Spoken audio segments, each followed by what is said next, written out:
Hey, welcome everybody. First things first, get a little preliminaries right out of the way. As you guys may know, I haven't been streaming as much as usual. Last week was, I guess the word is hell, as far as work was concerned. I've been working about 11-hour days, so that includes travel time. So if anybody thinks that I'm not taking this lawsuit seriously, they are completely 100% incorrect in that. I am trying my damnedest to earn a sufficient amount of money to help cover legal costs, and of course, I've asked the community to weigh in on and help as well with my GoFundMe, which has been actively people have gone after it to try to take it down. Now they have successfully gone after it twice, but it's the same GoFundMe. It has not changed. Do I need to raise volume? It has my volume. No, my volume should be good. It looks pretty normative. But let me know if I need to adjust it. Again, that's part of the preliminaries. Just make sure the audios are right. But as I was saying, they did manage to go after the GoFundMe. The first time was completely frivolous. The second time there was something that against TOS on the GoFundMe. I fully admit that. I did not know that you couldn't offer restitution for them, so I took that back, and I made sure that people were aware that I'm not able to refund anything when I win or anything like that. So I apologize for that. I did not know.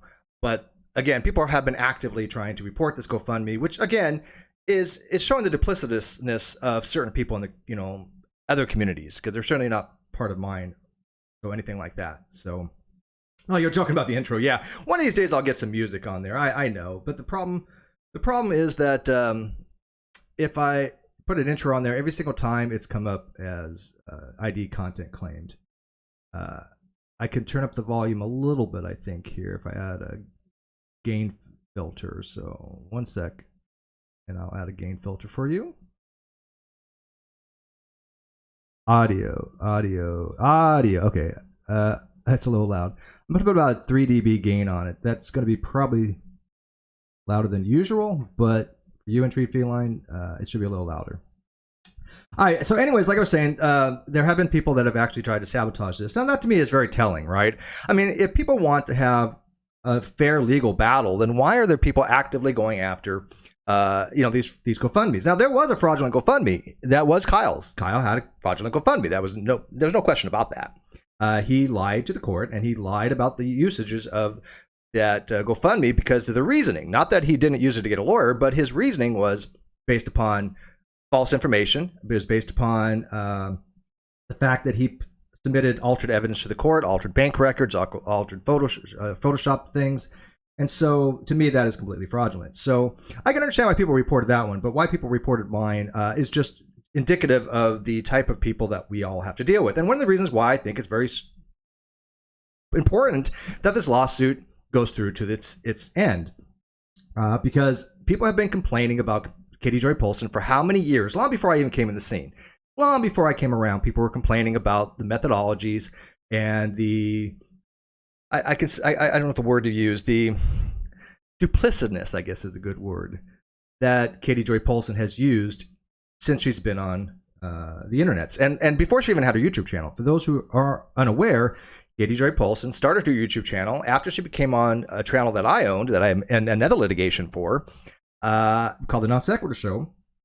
And my producer, who's no longer with us, helped her start that channel, her channel. So yeah, I have very much some skin in this game. And when people are saying things like, I have a frivolous lawsuit, all I ask is, okay, let's evaluate it and find out why. Because so far, nobody that has any legal understanding has said this case is frivolous. Matter of fact, every one of them said it's a very strong case. And I think it's even stronger than Todd Chrisley's, because I've read his complaint. He has a good case, don't get me wrong. I think his case is solid. But I have so much evidence, it's ridiculous. Matter of fact, I had to edit down all the evidence I had. There are a few people that have access to everything that I have. The Intrigue Feline is one of them. Truth Sleuth, Allie, she's another person who has access to all that. And a few other people. You guys can probably figure out who they are.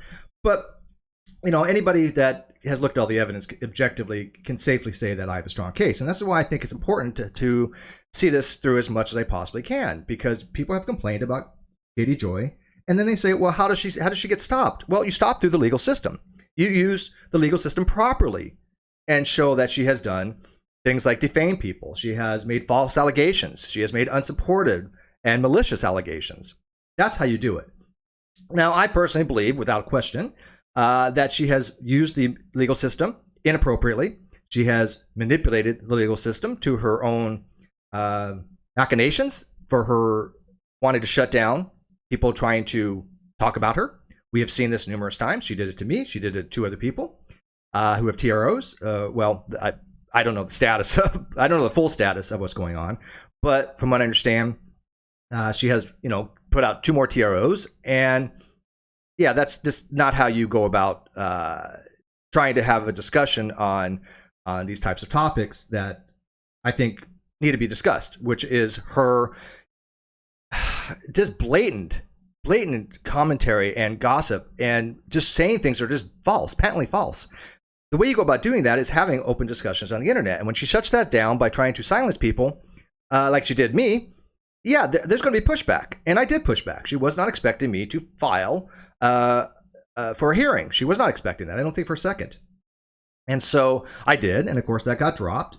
And mostly because we were going to file these defamation lawsuits. Now, I knew she didn't have a case. I knew from day one she didn't have a defamation case. And I will eventually get into her counterclaim, which is just absurd. But I know that I have a case. Matter of fact, I knew that I had a case from day one. Now, some of the stuff may not be the same that I was going to sue for initially, but of course, she has been saying so many harmful things that we know now are completely false, that many of the content creators have talked about, that it's just unimaginable that her lawyer wants her to go to a trial on this. That there's no way her lawyer wants her to go in front of a jury or a judge or even binding arbitration. It doesn't seem feasible to me. But whatever. I mean, I'm not a lawyer, so I don't know what her lawyer is thinking, but it just makes no sense to me, because we know now for absolute fact that I had nothing to do with anything, that Tina had nothing to do with anything, that Aaron had nothing to do with anything. We all know this. I mean, it's just, what else do people want? The people that are saying otherwise are the ones that are just the same people that are trying to take down my GoFundMe, right? They're the same dishonest people. So I know a lot of people have already seen this complaint. I know that Cheshire had put it on her channel, and I know that Allie put it on her channel, and she did a very fair job. I respect her objectivity, and I appreciate that. But I wanted to read it in my words so you guys can ask questions in real time. And I've been postponing it as long as possible. I do have my permission from my lawyers to do this, explicit permission. They know exactly what's going on. They're not concerned in any way, shape, or form, I don't think, of anything that I could actually say that would harm my case, because it's that solid. Now, my lawyers have obviously, indicated, this this is unusual, and it's normally you don't talk about a case, and I totally understand that. But I did talk about the non sequitur case with full knowledge of my lawyer, knowing what was going on, and he didn't have a problem with it at all. And it's the same thing here. So when people say, "Oh, well, Stu's talking about the case and shouldn't," you know what? Yeah, well, I trust my lawyers more than I do some randos off the internet. And I understand why there might be some legal people that might say, "Well, probably not a good idea." But of course, I'm trying to do a GoFundMe to help with my legal costs, and in order to do that, I need to be transparent as possible, I think. And unlike Katie's never going to be transparent. Never in a million years, because she doesn't have the evidence to be transparent. She's made allegations that there is absolutely no evidence for. I mean, she's the one that put out preservation orders to Emily D. Baker and a bunch of other people that have nothing to do with me. I've never talked to Emily D. Baker. What is there to preserve? Absolutely nothing. Or there's other people out there that just, if she wanted my conversation, she's more than welcome to them through the lawyers. I have nothing to hide. But her allegations, she has none, like literally nothing to support them. Matter of fact, the evidence she did provide is, I wouldn't even call it evidence. It's only evidence in the legal sense that's submitted as such, but it shows absolutely nothing. So please direct questions to me if you have anything while I'm going through this. I will be watching the live chat, and then I'm going to go through step by step and kind of give you my views of what's in this complaint. And by the way, I will say that I think this complaint is extremely well written. OPT lawyer, who passed and still is a shock to the community. Be at peace there, my friend. He really thought this was well written by my lawyers, and people that know I have the utmost respect for Tim. He has always been forthright with me and objective as possible, and he definitely thought this was a strong case. So, all right, so. And Tree Filling says, and I have told Steve as well, no matter how strong the case, you always have to need to be careful when you progress with it. Absolutely. Absolutely. And that's why I have and treat feline and mods out there to say, hey, maybe you might want to reel it back. Maybe you don't want to say that. Maybe you want to correct that. Maybe you want to modify that. Maybe you want to pen that. Maybe you want to add a disclaimer. Maybe you want to clarify, right? I hope my mods will do that, and anybody else, not just my mods, but people that I trust will do that for me. Why? Because that's the kind of community that we've fostered. Truth says, you've got a case, especially after Nat stuff, after those clips where she accused of being in on the 718. Yeah, I will be straight with that. I don't know what the hell Nat's talking about half the time. And I don't talk to her. I've never messaged her in my life. I've never sent an email to her. I've never DM'd her. Nothing. I've never had any communications with that woman. None. Absolutely none. Has she sent me things? Yeah, I think that was from her a few times, and maybe from her mom, which I don't think it was her mom, and maybe even her. But I've never talked to her. And so I don't know what the hell she's talking about when I'm reading certain things. I watched part of Aaron's video today, and I'll finish it later. But I don't know what the hell's going on with Swanson or any of that stuff. I've never talked to Swanson. I don't know anything about the Toddy case, hardly. The Halo stuff, I wasn't involved in any of that. I didn't know who LMN was. I didn't know who Nat was. I didn't know any of these people. I didn't know who Swanson was. I barely knew who Toddy Westbrook was. So why my name got associated with any of that is really beyond me. I have no explanation for it other than people just trying to tie my name to it for some reason. Goes to Recon for $5 says, hey, Steve, good luck on the case. I've been buried in work, so I'm behind the times. If you have time, could you give me a short synopsis of the complaint? Yes, Goes to Recon. Katie done bad. Me have evidence she done bad. Me want apology and restitution. That's the synopsis. I mean, she has made false allegations against me that I can demonstrate. Not only she does not, that I know she has no evidence for, that I can demonstrate I have exculpatory evidence to show she's wrong, which I can show was malicious in nature, because she was trying to attach my name viciously, and I have evidence of her doing this, trying to attach my name to things that have nothing to do with me. Trying to, and whether Nat's evidence is intentional or not, I really don't know at this point, because again, Nat's credibility is shot, so nothing she says can be taken at face value. But of course, if there are real emails out there, those can be verified as real emails, right? So if she has real emails with Katie Joy, those can be verified as real. So yeah, I mean, I don't know what the legalities are when somebody has that much questionability, but I think objectivity wise, we can say that yes, some emails were real, some probably weren't. But the fact that Katie was trying to attach my name to Nat, I find to be malicious. And I think that we have a strong case to make for that. Now, I don't need to prove malice. Here's the fun part. I'm not a public figure. She is a public figure. She's a self-admitted journalist. Her lawyer has said she's a journalist. We'll let that one go. But let's assume, just for arguendo, that... why do I keep... I keep got to stop doing this. Not for arguendo. It's just arguendo. Arguendo implies for. But arguendo that... she's a journalist. She has the extra step of proving malice on my part in any countersuit that she does. Now, her case falls apart prima facie, I think. So there's not even you don't need even malice. But of course, I can show there's no malice in anything I've done.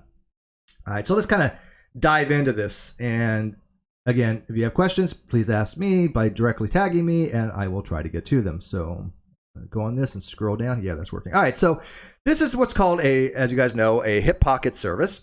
This is typical in Minnesota. People were saying, oh, well, Steve didn't actually serve her. Well, it's bullshit. She did get actually served. It's just a hip pocket service. It's a very unique thing that Minnesota has. I don't know of any other state that has it. There may be, but again, I don't practice law in any state, so I don't have a legal degree. I don't have no idea. But I do know in Minnesota, they have hip pocket service, and that's the way you try to first address these types of claims. Why? It keeps costs down. To as you have to try to resolve. You have to try to negotiate. The lawyers need to try to negotiate. That is by law that required to. So I fully understand that. And then if it does go further and it does get to actually the point where you have it filed in the Minnesota system, most of the hard work is already done at that point, right? At that point, you just basically have here, you just pay all the money to have it entered because it costs money to file. But the hard work as far as the complaint, the response, the initial discovery and all that stuff has already been done. That's how I understand it. If there's somebody out there with more of a legal understanding of it, by all means, please let me know. But that is how I personally understand it. All right, so this is my complaint to her. And it states, Plain Stephen Henry McRae. That is my full name. I have never hidden my name. It's always been out there in the public, even though I'm not a public figure. My channels are obviously public and people know who I am. I've never hidden behind, a false identity in order to stream. People know every video that I have is me. I don't have any YouTube streams which are not me. They all know my name. I also don't have any fake Twitter accounts that are not me.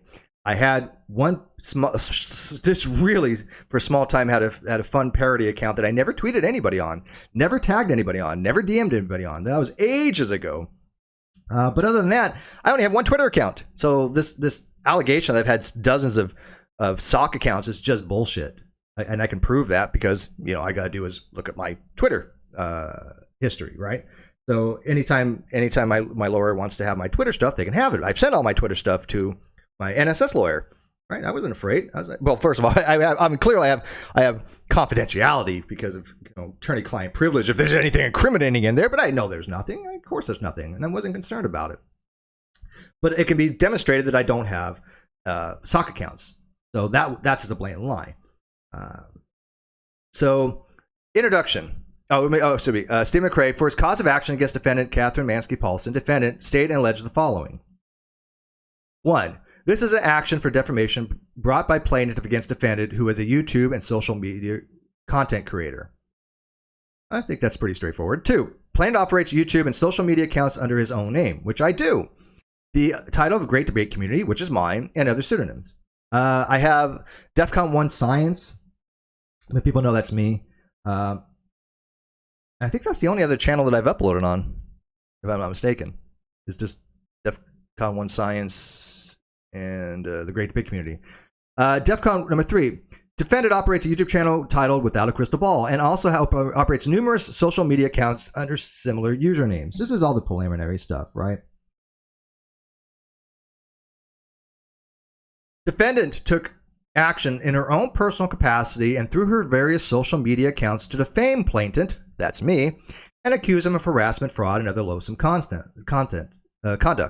This is very important because this is what defamation is about, that there has been loathsome conduct. That is, that she has impugned my integrity, that she has said that I have done something that I, 1, didn't do, and 2, can harm my standing in the community, which I can prove it has. I have the numbers, right? It's not just I'm pulling this out my, buttocks. I literally have the numbers to support this. At the exact same time she made these allegations, there's a correlation. Now, one can argue, causation or correlation isn't causation, but there's definitely a significant amount there that I can show informational wise and evidential wise that any jury would draw that conclusion. But again, they don't have to. In defamation per se, you're not quite required to show damages.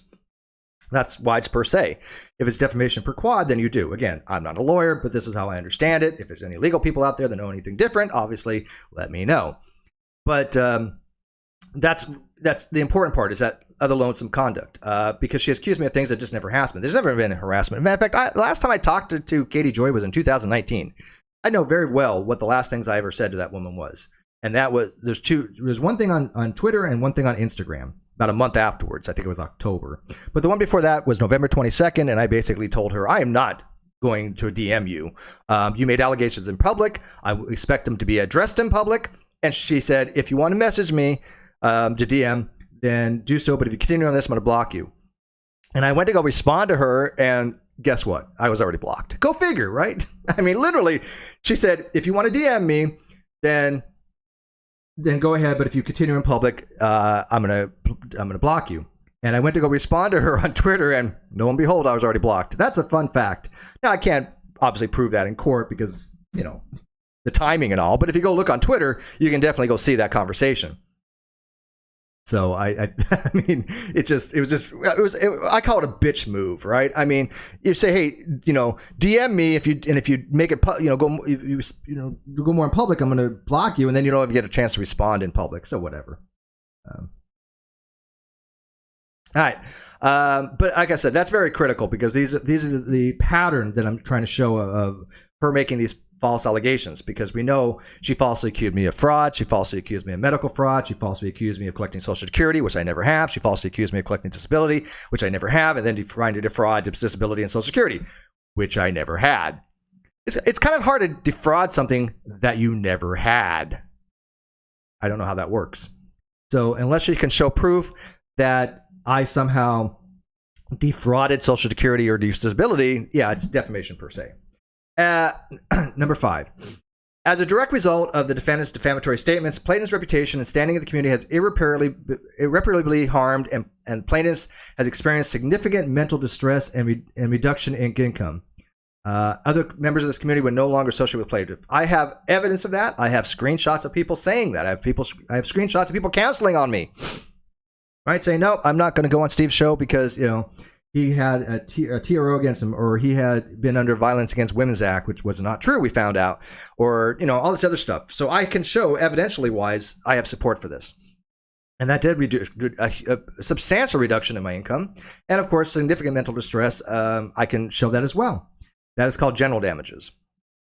So, whether it's irreparably harmed, yeah, I think so. I eventually people do come back, but as far as my standing with certain people, that has caused irreparable damage. There have been people that believe this bullshit, and that my relationship with them will be probably never be able to be fixed. So that to me is irreparable harm. Absolutely. Number 6, as a direct and proximate result of defendant's defamation, plaintiff has suffered damages in the amount to be proven at trial, but reasonably believed to be exceeding $50,000. I think overall, yeah, I mean, I can show significant amount of damage, and over a period of time, yeah, there's been damages. Yeah, there's been damages. And of course, with defamation per se, they don't require damages. But if they can see that she has done these things, that she has used my name to attach to things that have nothing to do with me, merely to defame me, that I think is substantive. I think that juries do not like that, and they do give punitive damage for that. Now, will it be significant? Well, what do you mean by significant? I mean, look, $50,000, $100,000 is a huge amount of money. My judgment for Kyle, I already know probably what it's going to be. We're taking a, I'm not going to say a settlement per se, but we're taking a reduction in order to get it over with. But I know that the overall judgment is probably going to be around $170,000. That's what we're asking for. That's what Kyle has, I think, going to be agreeing upon. That he's not going to. As far as I know, Kyle's not fighting any longer. He has given up, and he will agree to a $170,000 judgment, and then we're going to take a fraction of that over a period of time in a payment plan. But that's still a lot of money. I mean, he owed me $30,000. So even if I recoup $30,000, that's still a lot of money to me. It may not be to you guys, but that's a huge amount of money to me. So I did, suffer a lot of harm because of her allegations, because a lot of this came from the Non Sequitur show. And, she's trying to change it. She actually flat out, and I will call this a lie in my humble opinion, that she had said that I accused her of stealing my channel. When did I do that? I have never made ever such an allegation that Katie Joy stole my channel. Never. Never once. That's just ridiculous. We all know Kyle stole it. That's just, I sued Kyle. Why? Because he stole my channel, and of course stole $60,000, $30,000, which was mine.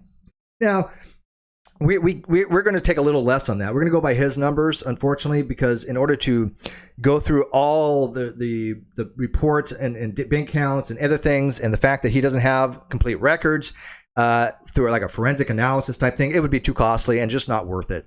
So we're gonna probably take his numbers, which are still pretty significant, times them by 3 for treble damages, and then of course legal costs, which I think is the wise move. I mean, it's not specifically saying that this is all we earned. We know there was more earned, but it's not worth fighting for every nickel and dime, because he's not going to have the money to pay $117,000. He's certainly not going to have the money to pay $130,000. Which is it's still a substantial amount of difference, but in the long run, is it really? If you can't pay one, he's not going to pay the other. And I'd rather take something from something rather than all of nothing, right? That's the way I look at it, and I think it's the reasonable thing to do. I might as well get something back, and it'll still be tens of thousands of dollars over a period of time that I'll be getting in a payment plan. And I think it's wise to just go, yeah, look, I might as well get something out of this, because if not, then I'm not going to really get anything. All right, moving on. Parties and jurisdiction. Any questions so far? I know I'm going over this relatively quickly. Well, sort of, but I think because mostly all of you have seen this before, but I want you guys to hear it in my own words because it's the first time I've actually read this in my own words and giving you my view on things. Because again, if I want people to donate to my GoFundMe, I think they have a right to know my positions and they have a right to know exactly what's going on. And I do ask sincerely that you guys share this video and you share the GoFundMe and you get it to the right people because, there are people out there that have long-standing history with Katie Joy that I'm sure would love to help donate if they knew about it, but I don't have connections to those kind of people. So, all right, moving on. Parties and jurisdiction. Plaintiff Stephen Henry Cray is an individual residing in Riverside County, California. Defendant, by the way, in her complaint, she has me residing in Minnesota. I do not know why. I literally have no idea how that got in there. I have never lived in Minnesota. I've never been to Minnesota. I never want to go to Minnesota. I've never wanted to go to Minnesota. The only reason I would go to Minnesota is if I had to for trial, but I think a lot of that's done remotely now anyways. But just in case, the GoFundMe would cover that as well. But yeah, I don't know how that came about. But anyways, defendant Kathleen Joy Paulson is an individual residing in Wright County, Minnesota. Number 9.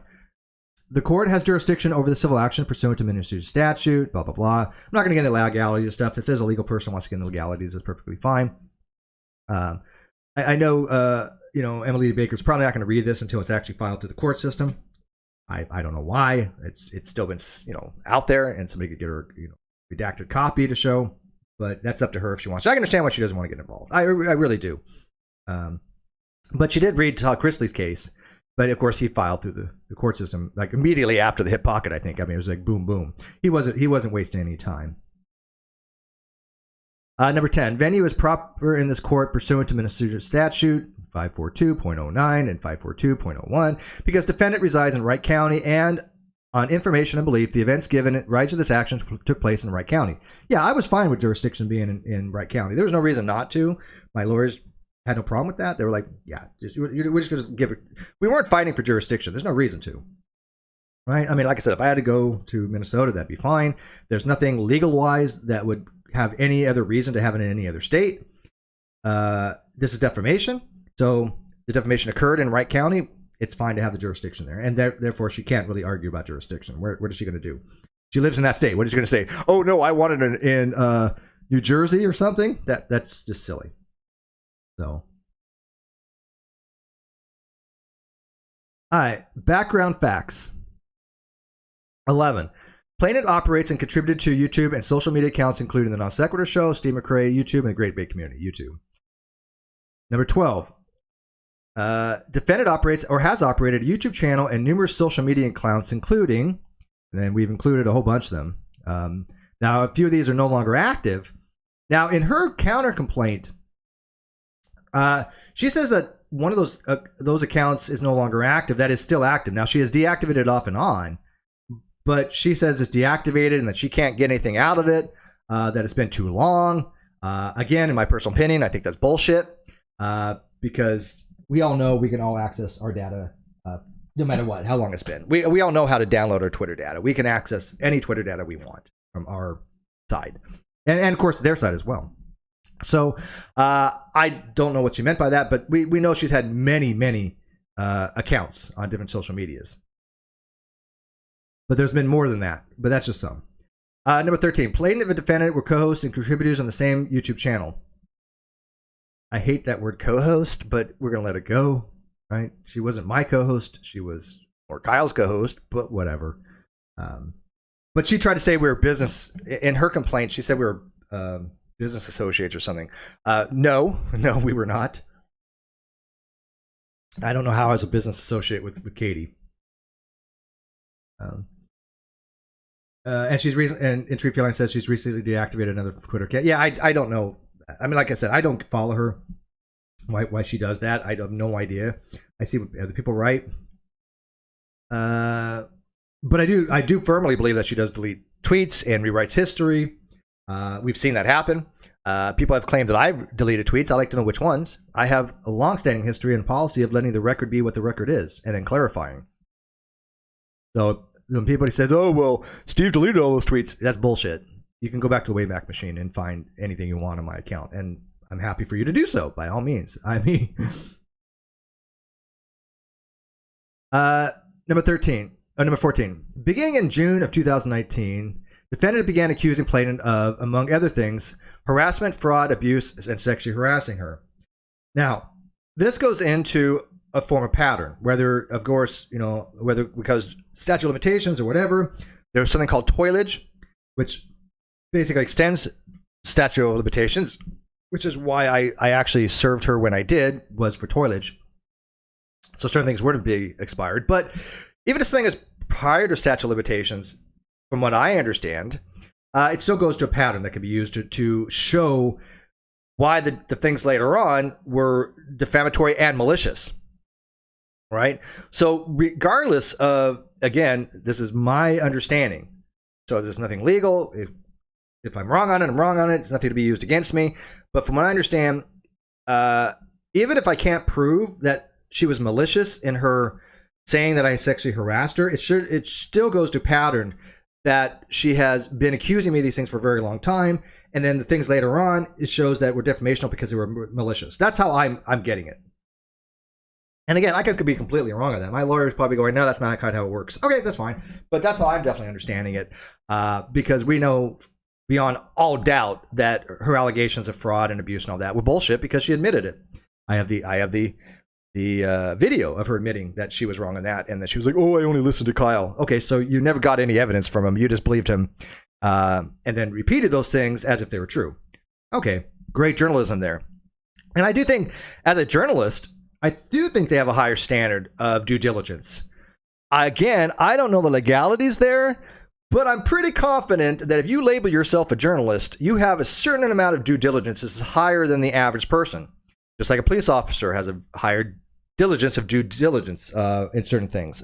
Firefighters have certain higher standards of due diligence. Doctors have a higher standard of due diligence. Now, I'm not comparing Katie Joy to any of those, but as far as calling yourself a journalist, I think that means that you need to get your stories right, that you need to get your allegations right, and especially when you have nothing standing for them, nothing, an evidence for them. You're just saying, oh, this person said this. But again, she's stating these things are facts, right? She's not saying, well, according to Kyle, blah, blah, blah, which would have been maybe a different story. So, let me read here. Letty says, as an entity, perhaps Steve McRae should do business with NSS. I have no idea about that. I don't think so. Now, I don't think her business intertwined with non sequitur in any way, shape, or form. Kyle had nothing. Kyle didn't pay her anything. Kyle made it very clear that she and other quote co-hosts were not going to get anything other than publicity, that they were going to be able to promote their channels, which they did, and a lot of those channels became very successful. I mean, her channel became very successful. She has 180,000 subs or something like that. Shannon Q, she became pretty successful. Jimmy became very successful. Jimmy Snow, aka Mr. Atheist. All those people who didn't really have much publicity before used non sequitur as a launching pad. And of course, I think non sequitur, of course, would have been up there with 100,000 subs by now. So, yeah, but he made it very clear that they were not going to get reimbursed for that. And I asked him very specifically of that question, and I have that in my emails. Helios575 for $5 says, hey, Minnesota is nice. Tons of beautiful forests, lakes, and rivers. Also, don't you want to know what minus 40 Fahrenheit feels like? So cold you can feel the ice form in your nose. And I'm sure that it is. Look, weather-wise, but as far as fishing and boating and forests, I love that kind of stuff, right? I really do. And if I'm not mistaken, minus 40 degrees is also minus 40 Celsius. Aren't they the same at that temperature? Is that right? Or is that 20 degrees? No, I think it's 40 degrees when Fahrenheit and Celsius are the same. But yeah, minus 40 is cold. That's cold. And I've been out with minus 20 degrees. I mean, that's when I lived in Windsor Locks, it was cold. I mean, you had to de-ice your car an hour before using it. I know what that feels like. I'm used to that. Although I don't like it, but I know what it feels like. I would love to. If all this got said and done, and I was the far end of Minnesota is about as far away from Katie as I can get, then yeah, I would do that. Is it minus 30 Celsius? Okay. When is it when they're equal? Minus 20 then? I don't remember, but irrelevant. All right, moving on. And like I said, I'm sure Minnesota is a very nice state, Helios. Number 15. On June 12th, 2019, defendant tweeted the following statements through her public Twitter account. Minus 40C is for minus 40F. Okay, yeah, that's what I thought. Yeah, that's what I thought. I'm sorry. I'm not Googling to check this shit. My apologies. I'm too focused on this, but yeah, I thought it was the same. Quote, P.S. Elephant in the room. There is tax evasion going on here that someone fails to admit to. That's a declarative statement. That is a statement of factuality. I don't know the word. Factualism. Whatever word you want to use. I don't know. But that's a statement. Somebody saying, hey, there is tax evasion going on. This is accusatory. Right? This is accusing me of tax evasion, which, again, we know is bullshit. In fact, Kyle never even entered into any evidence of tax evasion. Yeah, he didn't even enter his own tax records, which we required him to do as part of the purge conditions. Do I think he's going to do it? No. Does my lawyer think it's worth going after? 50-50. We're still contemplating that. But, yeah, she's accusing me of tax evasion. How can I evade taxes when I didn't get paid? Hello? You can't evade taxes if you didn't get paid on something. I didn't get the money. What is there to evade? Tax evasion is when you do your taxes and you don't do them right, purposely, in order to try to avoid paying taxes. But I didn't get the income. That's pretty defamatory. By the way, that seems to be a common thing. Didn't she accuse Todd Chrisley of tax evasion as well? Yeah, I mean, I don't know the whole story with the tax evasion thing with Todd, but it just seems to be like a thing she throws out there. Quote, which is fraud. Really? Okay, so I never got income, but it's still fraud. Okay. He is legally hiding income from the government. How can I hide income I didn't get? So that he can maintain disability. I've never received disability. I've never been on disability, state or VA. I have a 0 rating. 0 rating. The VA can verify that. That's exculpatory. I can have the VA verify I have a 0 rating. That's exculpatory. That she's made a statement that is defamatory. Now you know why I'm suing her. Because I can prove these statements are fraudulent. Well, not fraudulent. I'm sorry, defamatory. And they lead to a pattern. They lead to a pattern that systematically she has tried to defame me in the eyes of the community and my standing. Right? And other loathsome conduct, which is defamatory, which falls under defamation per se. Now, I like people to ask themselves, how do I commit fraud on income I didn't get? And how do I defraud medical to maintain disability that I've never gotten? Can somebody answer that question? Because I really, really like an answer to that. And Tree Family says, well, you did say having the IRS after your butt is absolutely not fun, and you won't get rid of them until it's done, so I would say do it. No, actually, I didn't say that. It wasn't the IRS. It was California state tax. I've never had the IRS after me. But I did have California state a long time ago. Like I said, it was a few $100s. There was nothing of any consequence. But of course, I paid them. I don't even remember what it was that I screwed up on, but it was no intent. I mean, but yeah, you don't want to do your taxes wrong. And I've done my taxes all my life. All of a sudden, at age, like, when was this? 49, I guess, when this was. All of a sudden, after 30 years of doing taxes, I decided to, I'm just going to, try to swindle the IRS or state tax or whatever, or disability. I mean, what the hell reasoning is that? I mean, that's just stupid. But yeah, it was California and treated feline, not the IRS. But I can see how people got confused on that. Then she says, that's fraud. If you're making money through your work and not reporting on your taxes, that's fraud. If you're making money, which I didn't make. I didn't make anything. I don't know. And by the way, not everything needs to be reported. There are certain things that you can get that are not reportable, that you don't have to report. But I don't remember the specifics what they are. But I think certain types of payments I don't think you report. But I don't care. I always do my taxes right, as feasibly possible. But of course, mistakes creep in, and of course you fix them, like that California state thing. But I've never intentionally tried to defraud anything.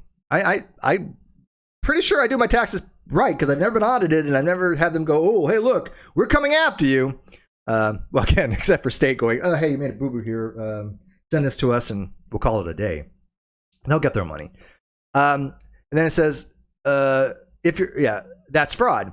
Quote, what medical do you receive? Medical disability, medical benefits, who pays the benefits? Why is that any of her business? It's another question I always just can't imagine asking somebody. Why is your medical my business? Why is my medical your business? You know? I mean, it's just unfathomable to me that she was even asking these questions, right? Now, she could ask me in private, which she did, and that's fine. Because she was trying to, I think, try to distance herself from Kyle, saying, well, it was all Kyle's fault. Kyle lied to me.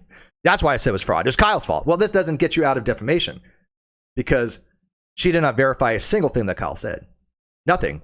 No. Again, this was a pattern that she was trying to attach my names to things to try to get my name attached to certain words like fraud, medical fraud, sexual harassment, whatever. I mean, she's trying to put my name out there to try to tarnish that, my reputation, which is defamation. And then she says, I'm done. You're hiding income from either the government or a company and asking Kyle to pay you under the table is fraud. Again, that's defamation. I've never asked Kyle to pay me under the table. Not once. Not once. And so she says I'm hiding money from the government. Okay, great. Prove that in court. Go ahead. Show in court that I was trying to hide money. I dare you. Because you're going to have to in order to try to show that you had any standing to accuse me of these things. Good luck with that. Because not even Kyle admitted to that. Not even Kyle had evidence for that. I took some business courses, right? People didn't know this, but I did switch to business accounting in college at one time, and I didn't much like it. I dropped out of accounting too. Yeah, I dropped out of it. It was a boring class. Sorry. I couldn't stand it. I was working accounting one. I at least learned the basics of accounting, and I understand what a draw is. I understand what owner's equity is. I understand what business structure is, which, idiots going, oh, Steve admitted to structuring. No, business structure and structuring are vastly different terms in business. And I know this, but of course, dumb idiots who want to run with a narrative, they don't care about those nuances, right? And so, yeah, this is her. I completely convinced trying to defame me because she's accusing me of hiding income that I never received. And I can show that I never received any of that income. Why? Because I went to court over it to sue the person who took the money from me. That's pretty exculpatory evidence that I didn't receive anything from Kyle other than reimbursement from what I paid for from Bullinator. Right? I mean, I did get a few payments here and there of a nominal amount, $100, $200 here and there, just because I paid Bullinator out of my PayPal in order to make sure he had food, made sure that he had electricity. And the only reason, and I will tell you straight out, the only reason Kyle gave a damn about Bullinator having electricity was, you guessed it, so he could produce and stream. Other than that, I am absolutely convinced he didn't give a shit about him. Because I was mortified at the approach that Kyle took when it came to Bullinator. But I did make sure that Bullinator had funding for certain things. Now, did Kyle reimburse me for it? Most of it. Yeah, he did. All of it? I don't think so. But again, I even said a few times, I'm not worried about it. I gave him $100 for this or that. Don't even worry about it. And some other times I said put it on the P&L, which is a profit and loss statement, which I thought he was having because he said he had an accountant, which he didn't have. He lied about that. But other than that, I never got a single bit of income. And again, that was just reimbursement of a minor amount. Comparatively speaking, I'm not trying to say $100 is a lot of money. $100 is a lot of money to everybody nowadays, especially even me. And so I'm appreciative of every dollar that I've received so far. Every super chat I've received, every person who has become a member to the channel, and every person who has become a Patreon, and especially the people that have donated the GoFundMe. Well, I was going to say especially because they're all equal in my eyes. But you know what? I appreciate every single one of them. And I have thanked every single one of them directly. And if you haven't been thanked yet, I apologize. I will get to you. But I have made sure that I have thanked every single person who has donated to me. Because I do appreciate it. $100 is appreciative. $1,000 is. I had somebody donate $1,000. I mean, just more. I'm actually more than one person before donating $1,000, and that's to me. It's hard to put into words how much I appreciate that. But I will say this: only donate if you can afford it. I would look. Even back when, I have tried to help people out. People have asked me, and I've been more than happy to help them out when I could. At the time, because I could afford it. When I couldn't afford it, I've let them know. And there's been ups and downs. There's been a time way back when, after I moved and things of that nature, that it was really tight. It was really tight for me, and I get that, and it still is fairly tight for me. But I'm not in the position I was that bad. I'm just not, and I'm not even trying to claim to be. I've gotten a full, not a full-time job, but I've gotten a part-time job that had a lot of hours until today and yesterday. So I definitely have taken today and yesterday to do yesterday and the day before to do absolutely nothing. Absolutely nothing. I apologize for just not getting back to people. I did absolutely freaking nothing the last couple of days, and I enjoyed it because the week before was hell work week. I mean, these 11-hour days suck. So I was exhausted, and I just took time off for myself. All right, but moving on. 16. Screenshots of defamatory statements are attached here to as Exhibit A. I'm not going to really get into that, I don't think. Number 17. Defendants' accusations of fraud and tax evasions were about plaintiffs and were published to the public. That's very legal right there. That was published to the public. Meaning that she had made these statements in a public forum where the public could access them. That goes into defamation. 18. Quote, sock accounts are social media accounts operated under a false identity, often used to praise or agitate other individuals. That's so true. When we see a lot of people under sock accounts that I think are dishonest agents that are constantly trying to throw things out there to try to get people to fight. I say this all the time. Matter of fact, Miss Roadhog is out there in the live chat, and I see that constantly going on with her and Roadhog and other content creators. I am absolutely 100% convinced there are dishonest agents out there that are just trying to get other content creators to fight under sock accounts. And some of them aren't even under sock accounts, but they agitate. Why? Because they just love the drama. They love to troll. And there are a lot of trolls out there. So, social media communities detest and ridicule individuals who use or are aware of using sock accounts. That's true to a point when the sock accounts are used that way. But there are other reasons to have sock accounts. There are reasons to have sock accounts get locked out of your main one. You still want to have access to something else, or I know people use it to see behind blocks and things of that nature. Which you can do that. I don't care. Big deal. There's nothing wrong with going behind a block to see what's going on. A block is there so you don't tag the person. Doesn't mean you can't read what they say. Unless they go private, but even then, how are you going to access something that's private? But if you're putting something out there publicly, then it is public, period, and you have a right to see it. Now, if you're blocked, obviously you can't respond to somebody and you can't tag them. Well, I guess you could still tag them, which is weird on Twitter. You shouldn't be able to, but, I don't tag or anything. All right, number 19. On December 18th, 2019, the defendant retweeted from her public account, and again, there's some more down there at the bottom, quote, don't engage with trolls. Well, actually, that's probably good advice. But then she says, Steve has a pack of people with dozens of sock accounts. I do. Name them. Please name them. Because if I do, I don't know who the hell they are.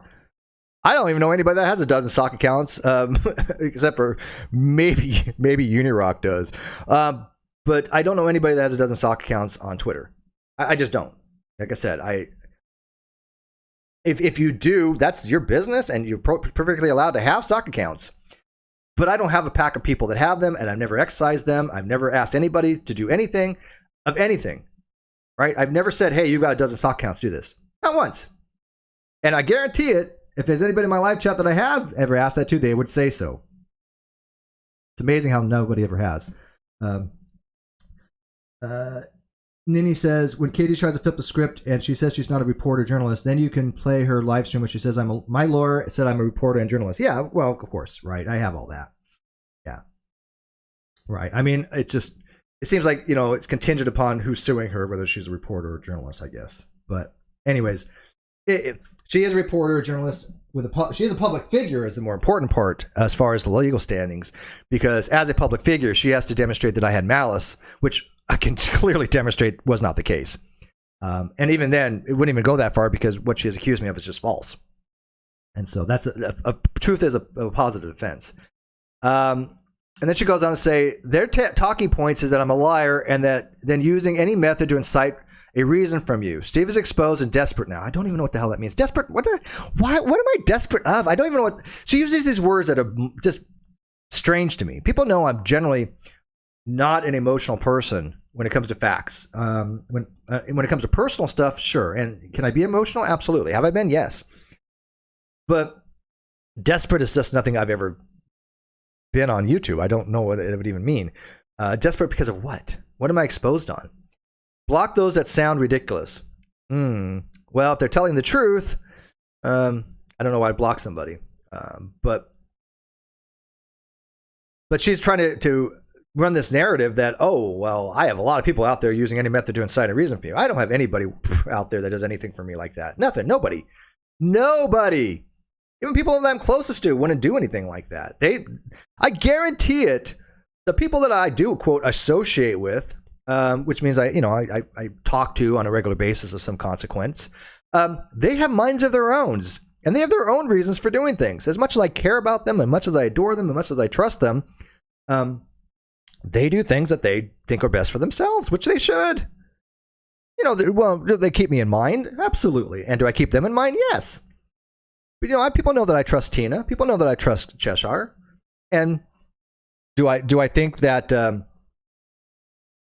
they also have to take, themselves into account? Absolutely. But I guarantee it, if I asked either Cheshire or Tina to do something unethical, there would be pushback. Yeah, Cheshire might ask for how much, but no, I'm kidding. That's a joke. But I guarantee it. They would be like, no, I'm not going to do that for you, because it affects them. It comes back and bites them in the ass. So I like to know who these people are. If you're one of those pack of people she's referring to, say hi in the live chat, because I don't know who the hell you are. And by the way, has anybody not seen this yet? If you've not seen this complaint, please press 1 in the live chat. I'm just kind of curious. Okay, so moving on. Number 20. A screenshot of the defamatory statements is attached here into Exhibit B. We're not going to get into those exhibits. I don't think the stream is going to run too long. Perhaps another one. 21. But I think Truth Sleuth put those exhibits out there on her channel, if I'm not mistaken. On or about December 21st, 2019, in a live chat through Periscope on Twitter, the defendant wrote, check this out, quote, "My child was abused by Steve." That is a laden word full of additional connotations. When you say a child was abused, you know instantly that people's minds are going to go to either sexual or assault. Right? I mean, that's how people speak. That's how what's called there's a locution effect. A little bit of speech act theory here. The locution is what is being said. My child was abused by Steve. That's what the locutionary act was. The illocutionary act is what is meant by that. And the pure locutionary act is how the receiver or listener interprets that. We all can probably say, and a jury I think would agree, that the pure locutionary effect of somebody saying my child was abused by Steve means that physical or sexual or some kind of actual abuse took place, even though I've never met her child, and even though that there in no way in any realm of reality was that child abused. None. And I have her defense on that, and it is just ridiculous. Her defense on that is something along the lines of, well, Steve questioned whether he had the medical things that she had claimed, and which wasn't even in the case. What I actually questioned was what Katie Joy had meant by medically fragile child. That was my question, which was taken way out of context because there were dishonest agents trying to spin that into something else. And of course, Katie Joy ran with it. Why? Because she saw a bunch of people running with that narrative, and she's like, "Oh, I'm going to jump on that." She's going to be like, "Oh, well, Steve was abused. My child was abused by Steve merely because he was questioning what a medically fragile child was." That's absolutely just ridiculous. Absolutely ridiculous. That statement right there just boggles my mind that I don't think anybody on her side said, "Oh, wait, that's a bit too much. You need to wheel that back." If I would have said that, you guys would have just eviscerated me. And by the way, people have made memes about my daughter. People have made fake accounts pretending to be my daughter. There was no pushback from that side. There's been no pushback by the shitlords. None. In fact, they're the ones that are doing it. But I didn't go, oh, my child was abused by those people. Because I wouldn't even use that term because I know how hyperbolic it is. Right? And by the way, I think I would be fair to do so in a certain way. But I mean, of course, I would do it contextually, right? You know, because they had done some pretty disgusting things with regards to my kid. But I would definitely put it in context. But it doesn't matter. I would not make throw out that statement right there. So this shows you how she uses certain words to try to convey certain things to the listener. She is, quote, a journalist. Even if that's true or not, she knows how to do that. She's done that for a very long time. She's done it to a lot of you people out there. She's done it to a lot of you. You guys know firsthand. And so when you guys say, oh, how do we stop her? Well, I'm trying to have a lawsuit against her because she did it to me, and I know that she's done it to other people as well. Number 22. A screenshot of the defamatory statement is attached here into Exhibit C. And it just shows in the Periscope her saying that. Number 23. To the plaintiff's knowledge, he has not been in the same state as the defendant or her child, has never met defendant or child in person. Which I think is important. Because it shows to a jury or to an arbitrator or whoever, or to a judge, that she's using certain words to try to harm my reputation. How could it not be? Right? I mean, her excuse for what causes abuse is just laughable. And I can't imagine anybody taking her seriously on that. Me asking what she means by medically fragile child is to her abuse? Was it somehow, quote, child abuse? Because if you take away the was, you basically get, child abuse. I mean, you take away the rest of that sentence, the context is child abuse in some form. Even though I've never met her child. That's just, it just boggles my mind. And this is what she's saying. She, when we say that she's used her child to harm people, this is how she's doing it. Because she has harmed my reputation by making those kinds of inflammatory, hyperbolic statements. Number 23, to the plaintiff's knowledge, Number 24, on January 18th, 2020, defendant tweeted, quote, Steve admits he didn't want the money because he was on F security. Now, again, this was a draft that was sent to me, and I'm sure that the final one had Social Security in there. And wanted Kyle to pay him cash, so he wanted to hide money. That was not exactly what was said. I'm not going to get into the whole Shannon Q and when she came in and what was meant by that. And yeah, it was taken wrong. And yes, was I speaking way? Was it hard to explain exactly what my conversation with Kyle? Yes, it was. Right, but the fact was, I still tell Kyle I don't care how I got paid. You can deposit it directly to my account. You can bring it to me. I don't give a cashier's check. I don't care. I don't care. That was it. And so she seemed to neglect any of that other portion of it because there's been no communication with Kyle where I say, look, I want you to pay me in cash and I want to avoid income. Nothing. There was never been anything like that. Nothing. If there was, Kyle would have produced it. But Kyle never produced anything of that because there was never in that case. In fact, think about this. Why would I want to hide money to be paid in cash if I'm suing Kyle for $30,000 or whatever it was? Now it's going to be, like I said, $117,000. That's going to be income to me that I have to claim. I can't hide that. If I can't hide that, and I want the money now, why would I not want the money then to hide? That makes try to hide it. That seems stupid. I don't get that. And also because I've never been on Social Security. Ever. Again, complete bullshit. Number 25. A screenshot of the defamatory statement is attached. Blah, blah, blah. 26. Defamatory statements was a continuation of her defamatory statements accusing plaintiff of fraud and or tax evasion, an implication that the plaintiff has engaged in criminal conduct. That's a very important, to me, comment in that complaint. Again, I'm not speaking as a lawyer because I'm not a lawyer, and a lawyer may, that reviews this may go, it's not that critical. But I think, to me, it seems critical because this is showing a pattern of defamatory statements. This is showing a pattern of her trying to defame me and to try to reduce my credibility because at the time, I was hypercritical of Katie.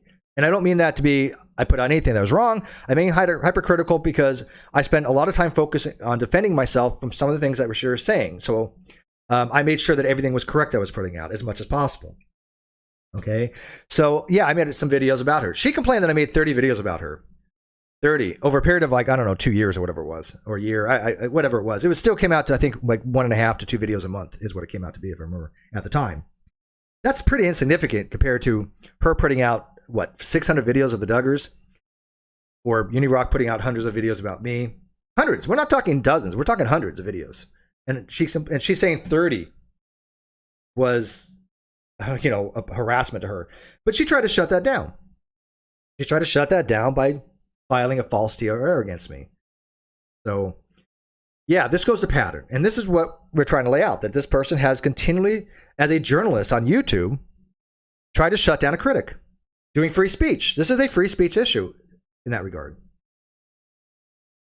Moonchild says, thank you for doing this, Steve. What a pain in the ass, but thank you for the people she has wronged that can't. Thank you. And yeah, I'm putting my neck out on the line, which I've always done. I have put my neck out on the line to do the right thing from day one, and I have gotten shat upon. I have lost friends. I have lost, money. I have gotten the blunt end of the fuck stick so many times by trying to do the right thing.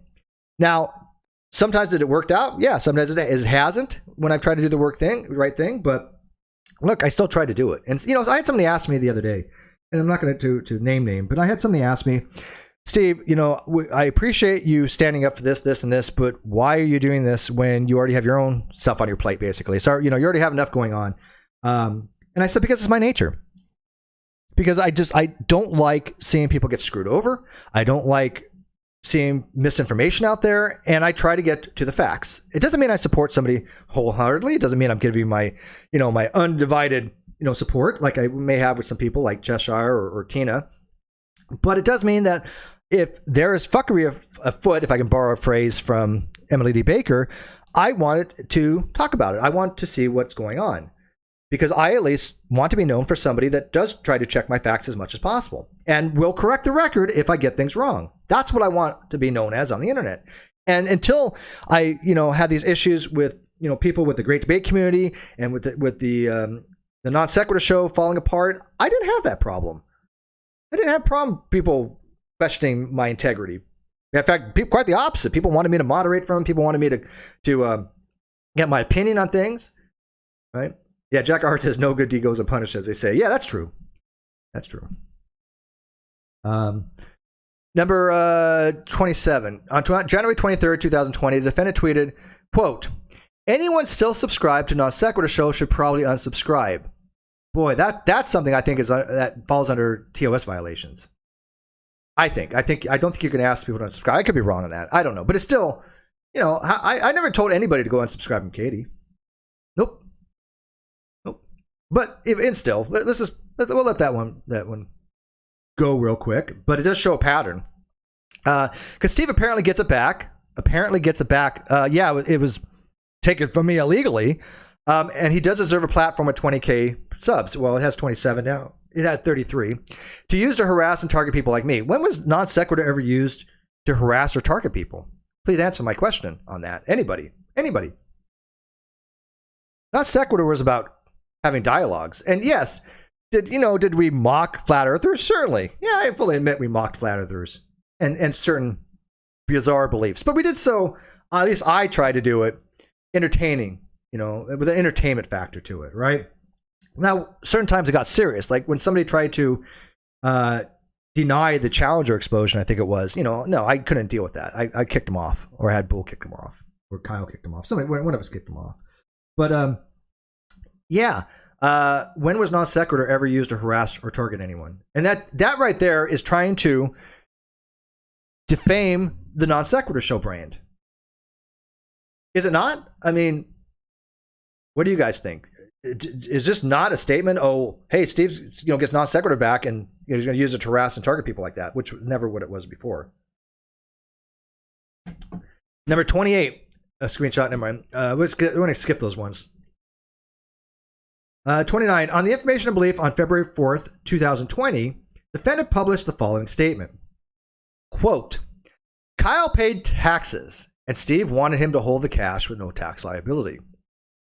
How does she know Kyle paid taxes? Because to this date, still, it is December 1st, 2021, and we still have no idea what taxes Kyle paid or not. We have not seen the books. We have not seen his tax records. So riddle me this. How does she know Kyle paid taxes? If my lawyer doesn't even know, if it's not even entered in their court record, how does how does Katie have that information that he paid taxes? No, I'm pretty confident he paid his old taxes, but I don't know what taxes he paid on the income from non sequitur, or if he even did. I have no idea. That's why we wanted those. And I think that's one of the reasons is possibly that Kyle has wanted to, I guess, comply with certain things. Now, I will tell you this is purely supposition. So what I'm about to say is supposition. It is opinion. So please don't take it as fact. And this is why I get really irritated with certain content creators who put opinion out there as fact. Look, if you want to put your opinion out there, go ahead. You can say opinion, blah, blah, blah, whatever. If you're just stating your opinion, whatever. Right? But now, by the way, I don't think that 100% excludes defamatory contents, but neither here nor there. Forgetting the legalities aside, because maybe you still can't defame people, even if it's their opinion. But if you put out something that you don't have hard evidence to support, then yeah, put it out as supposition. So this is my supposition. We have asked Kyle to produce his tax records. He has not produced them. And I think it's very telling that he's willing to turn over other things and make a payment plan if we forsake having to ask him for those records. Because if he produces those records and there's tax issues, he could be in big trouble with the IRS. And that could be why he's decided to comply, among other things. This is nothing from my attorney. This is nothing from anybody. This is just something I was thinking about going, it is kind of odd that he doesn't want to turn over his tax records, but he's willing to basically say, I'll pay Steve back a certain amount and I'll give him non sequitur and VMix and all this other stuff. I don't think it's a far cry to think that's a potentiality there, at least. Right? It's just, and so we're contemplating whether we want those records or not.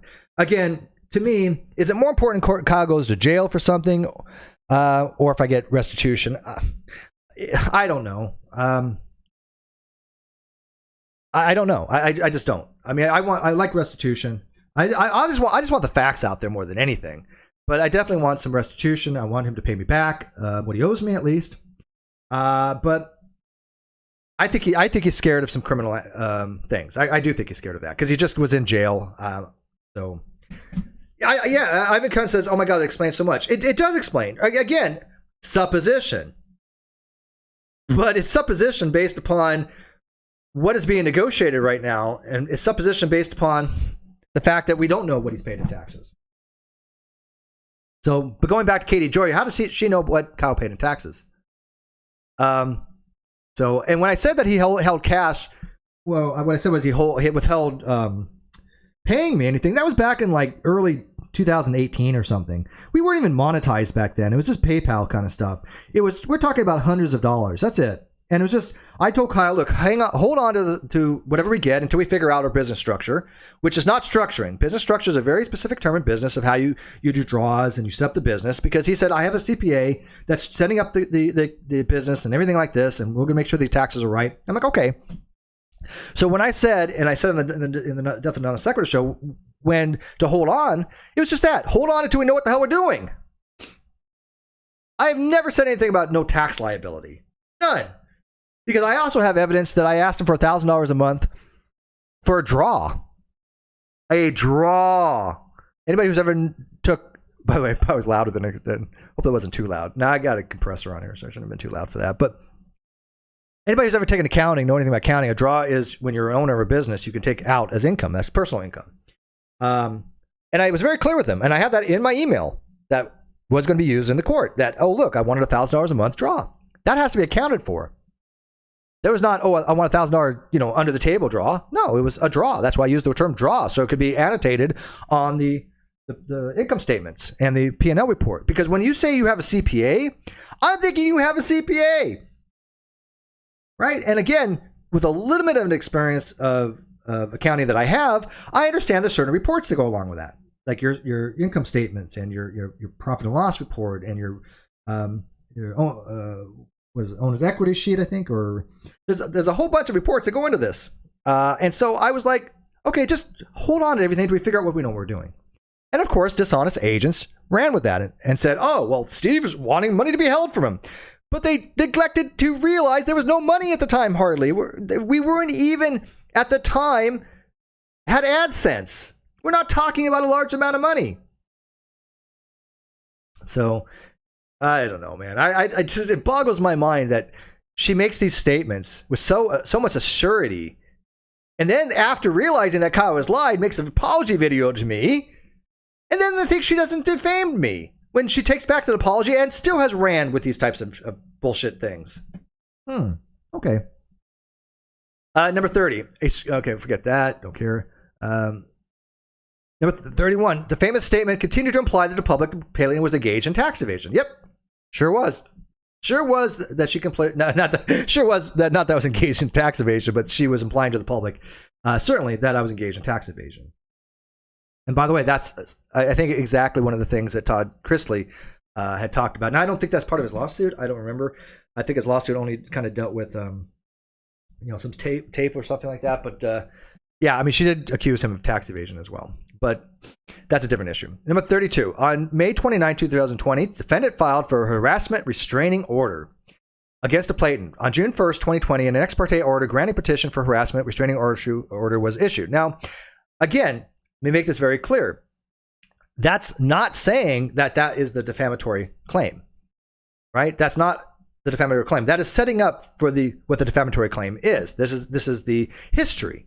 This is going into what led into what I am claiming is defamatory, right? Because anybody, I guess, in Minnesota, from what I understand, can file a HRO. Anybody, for any reason. And you can't sue on it. You can't sue what's in an HRO. You can make up stuff. You can't sue on that. Unless it's said outside of that, which she did. That's one of the reasons why I can bring a lawsuit, because not only did she say certain things in the HRO, which we knew were false, like, quote, me being in the same room with her, she has said things extraneously to the TRO, which I can use, which I have evidence of, both in video and written. So that's just setting up the I guess the precursor to this stuff, right? So people are saying, well, Steve's suing her because he claims he took out a false HRO. I don't think that's exactly the case there, right? So now I wish I could sue her for falsely taking out an HRO on me. But in order to do so, again, you would do it this way. The way I'm doing it is showing, well, she took out an HRO and then this, and this because of this, which is false, right? Number 33. On or about June 2nd, 2020, defendant claimed in a video posted to Instagram that the court added a, quote, stipulation under the Violence Against Women's Act, VAWA, sua sponte. Sua sponte is Latin, basically means the judge did it on his own accord, did it on his own. There was no motion in front of him, in front of the lawyers, that the judge just did it from the bench. Again, not a lawyer, but that's how I understand the term. Because the defendant had, quote, tons of evidence regarding plaintiff's conduct. On August 8, 2020, defendant again stated the court ordered the VAWA provision on their own. Now, that's pretty hyperbolic. That is pretty defaming to say that, oh, the evidence was so bad that the judge decided on his own accord, sua sponte, to file this under Violence Against Women's Act, trying to label me as somehow violent against women. There is so much wrong with that. It is mind-boggling that anybody with a half a brain cell didn't go look at that and go, that doesn't make much sense. Because there's a couple of things. One, Violence Against Women's Act only applies to domestic partners or people who have had physical relationships of some kind. The Violence Against Women Act could not apply to somebody who never met the person. It just wouldn't. Go read about it.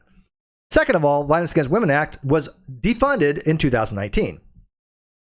It was defunded originally in 2018. There was a little more funding going to it. It lasted a little bit longer, but it basically got defunded in 2019. Why?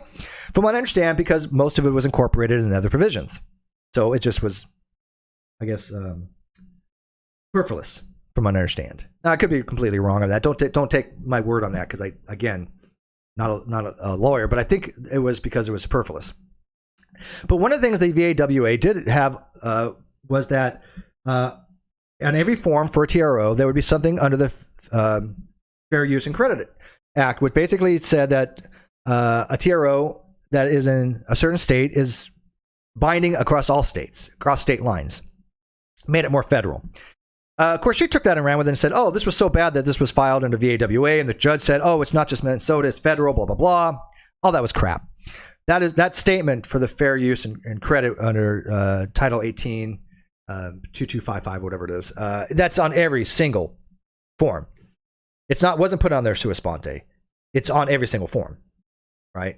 So people just, they just ran with this. And by the way, I have so many screenshots of people talking about this to show that there was defamation. Everybody who's said, oh, well, Steve was filed under VAWA, I have all that evidence. I have all those screenshots. And I have them all recorded in the Wayback Machine to show that there have been people out there that have said, yeah, Steve's, was under VAWA. That harms my reputation. Right? Showing that she harmed my standing in the community by a bunch of people accusing me of being under Violence Against Women Act, which never happened. And I personally believe she knew full well that was BS. I just think she didn't care. Why? Because Violence Against Women's Act is, that's a hell of a thing to be associated with as far as a name, right? Especially when probably most of my demographics right now happen to be women, or a large majority of them. And so to have that out there, yeah, it affects my reputation. And yes, I can prove that in court. But yeah, that to me is mind-boggling, that there were people out there that just disregarded the fact that the VAWA was expired and the fact that the judge did not look at any of the video evidence. Matter of fact, as I have stated, I think there's 13 or so videos, give or take. I have the exhibits listings, and I think they were like from 70 something to 81 or something along those lines. But her lawyer wanted to submit all these videos. And my lawyer said, are you kidding? Not going to happen. Because none of them had timestamps. None of them had anything in there that said, oh, here's a clip from it. It was just, we're going to put all these different videos. And my lawyer's like, no, this judge has never had a TRO go longer than 2 hours. There's no way this judge is going to allow this. It's just not going to happen. So if the judge is not going to allow those videos into the hearing, how the hell did the judge watch any of those videos to begin with? Oh, wait, he never did. So what was this, quote, tons of evidence? In fact, if you go to Erin's channel, she put out all the evidence that Katie Joy had submitted to the court. There was absolutely nothing in there of malfeasance. Nothing that I think supported her allegations. Nothing that could support her allegations, because her allegations was bullshit. So I just mind-boggled that there have been people that just ran with this and there wasn't a significant amount of pushback on them. I mean, there was from people in live chat and people that I know, but I mean, there was not enough to me to say, oh, these people are getting shot down in their narratives. It's kind of bizarre. But the reason why number 32 is in here is because, again, that's where the VAWA claim came from, because she filed an HRO on me, which is defamatory. It's defamatory because that didn't happen. My lawyer, I have in from my lawyer saying the judge never did any such thing. So where's her evidence of that? She's going to have to provide that in court. Number 34. And a fun fact, there's no evidence to support that. So 34, and I have her counterclaim. She didn't provide any evidence whatsoever. Matter of fact, if I remember correctly, her defense was, well, something along the lines of the documents speak for themselves, which I think refers to the Fair Use and Credit Act. That's basically her lawyer was saying, the documents speak for themselves. Really? Okay, well, that's not the claim. The claim is that the judge put that fair use and credit in there and then filed it under the AWA because of tons of evidence. That claim is defamatory. Number 34, defendant maliciously made false statements about plaintiff and the VAWA to label plaintiff as an abuser of women and caused third parties to falsely believe plaintiff was an abuser of women. I have evidence of that. Yes. I have evidence of people stating that in their own words. Again, I don't have to prove it. I don't think. Well, I don't have to prove damages. But yeah, I can prove that that these statements were malicious in nature because she knew damn well that the judge didn't do that. I 100% believe that she knew damn well that the judge didn't do that. Because how could she have? Well, knowledge requires to be true. So how could she have known something that wasn't true? Where did she get that from? Right? So, I'll read this live chat here. Misty Gogo says, I've changed my stance that online is not a job. It is real life and people do make a living from it.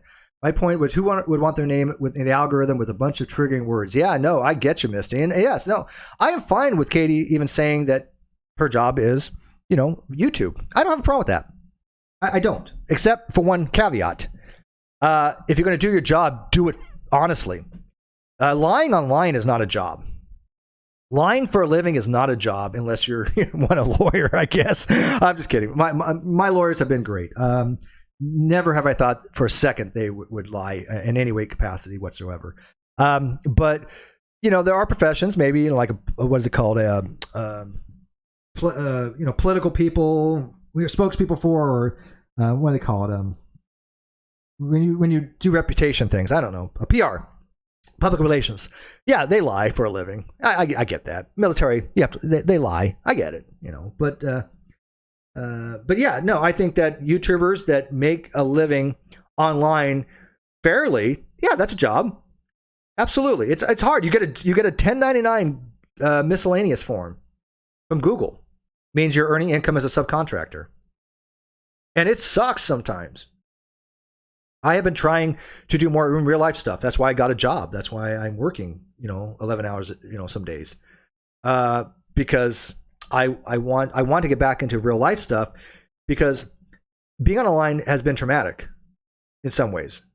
Being online has been rough. I've had my name dragged through the freaking mud more times than probably anybody else out there in the live chat. And I'm not playing victim here. That's the straight up truth. There have been other people that have obviously had their name dragged through the mud. Tina, absolutely. Tina has had her name dragged, unbelievably so. Or dragged, I guess the name would dragged through the mud, or they call it dragging. Yeah, Tina has, Cheshire has, Aaron has, Dottie has, who else? There's been quite a few people. But I'm not trying to say that like I said, I'm not trying to play victim here, but I do believe I have gotten the worst of it. I do. And Tina's a close second, definitely a close second. All right, so moving on here. Number 34, defendant maliciously number 35. On June 22nd, 2020, the parties came to an agreement where the HRO was dismissed and the parties entered into a 1-year confidentiality agreement. Yep, that's true. Number 36, on July 17, 2021, during a public broadcast, YouTube live stream, during a publicly broadcasted YouTube live stream, that could be read that way too. Defendant stated Platon had threatened her by email to obtain an apology. Yeah, Claire says it's not lying. It persuaded you are a lawyer or PR firm. I don't know. There are different theories of lying out there. Many different theories of lying out there. Cheshire and I talked about it one time on a Caffeine Corner. It's a good episode. One of the theories of lying that I kind of go by is the intent of the willful intent to mislead somebody, right? Not just making a false statement. Making a false statement in and of itself is a necessary but not sufficient condition for lying under the theory that I use. And by the way, you use anything you want. There's no right or wrong on that. You can pick a theory and go with it. But one could also add maliciousness, right? To try to lead somebody astray or lie to them with intent to be malicious. Now, does a PR lawyer does that? I don't know, right? It might be virtuous lying in that way, right? And there is such thing as virtuous lying. Is virtuous lying again, depending on your theory of lying. To me, yeah, I think virtuous lying is still a form of lying, but it's a lying that's justified. But I still think there has to be the intent there to deceive, rather than just making a false statement. So I'm okay with people lying if it's justified. right? I believe in white lies, and I've said this in virtue ethics. There are times to white lie to people, but that's neither here nor there. I'm sorry, tangent. But she said, so the defendant had threatened her by email to pay an apology. Okay, fun fact on that. I've never emailed her, ever. Now, have I gotten an email from her? Yes. I have an email that she has given me. That is not the one that most people have, but I never used it. I was going to email her on something, but I never did. So how could I email her to obtain an apology when I've never emailed her? And then she said, well, just taking out the email part, just to even removing that email, threatening her to obtain an apology. I have exculpatory evidence to show that is not the case. I can show that is bullshit. And like I said, I don't know if her lawyer has that evidence yet or not. We've only done the initial initial disclosures. But she will. They'll have that. Some of you guys have that. Know that I have how that video came about, how that apology video came about. And there was no threats involved. I have that. And I don't know how much more exculpatory I can get when literally I have that conversation that she says I don't have, or thinks that somehow doesn't exist. Because she claims in her counter that I deleted stuff. So therefore all that stuff is gone. Strange. I never deleted anything, nor is it gone. Interesting.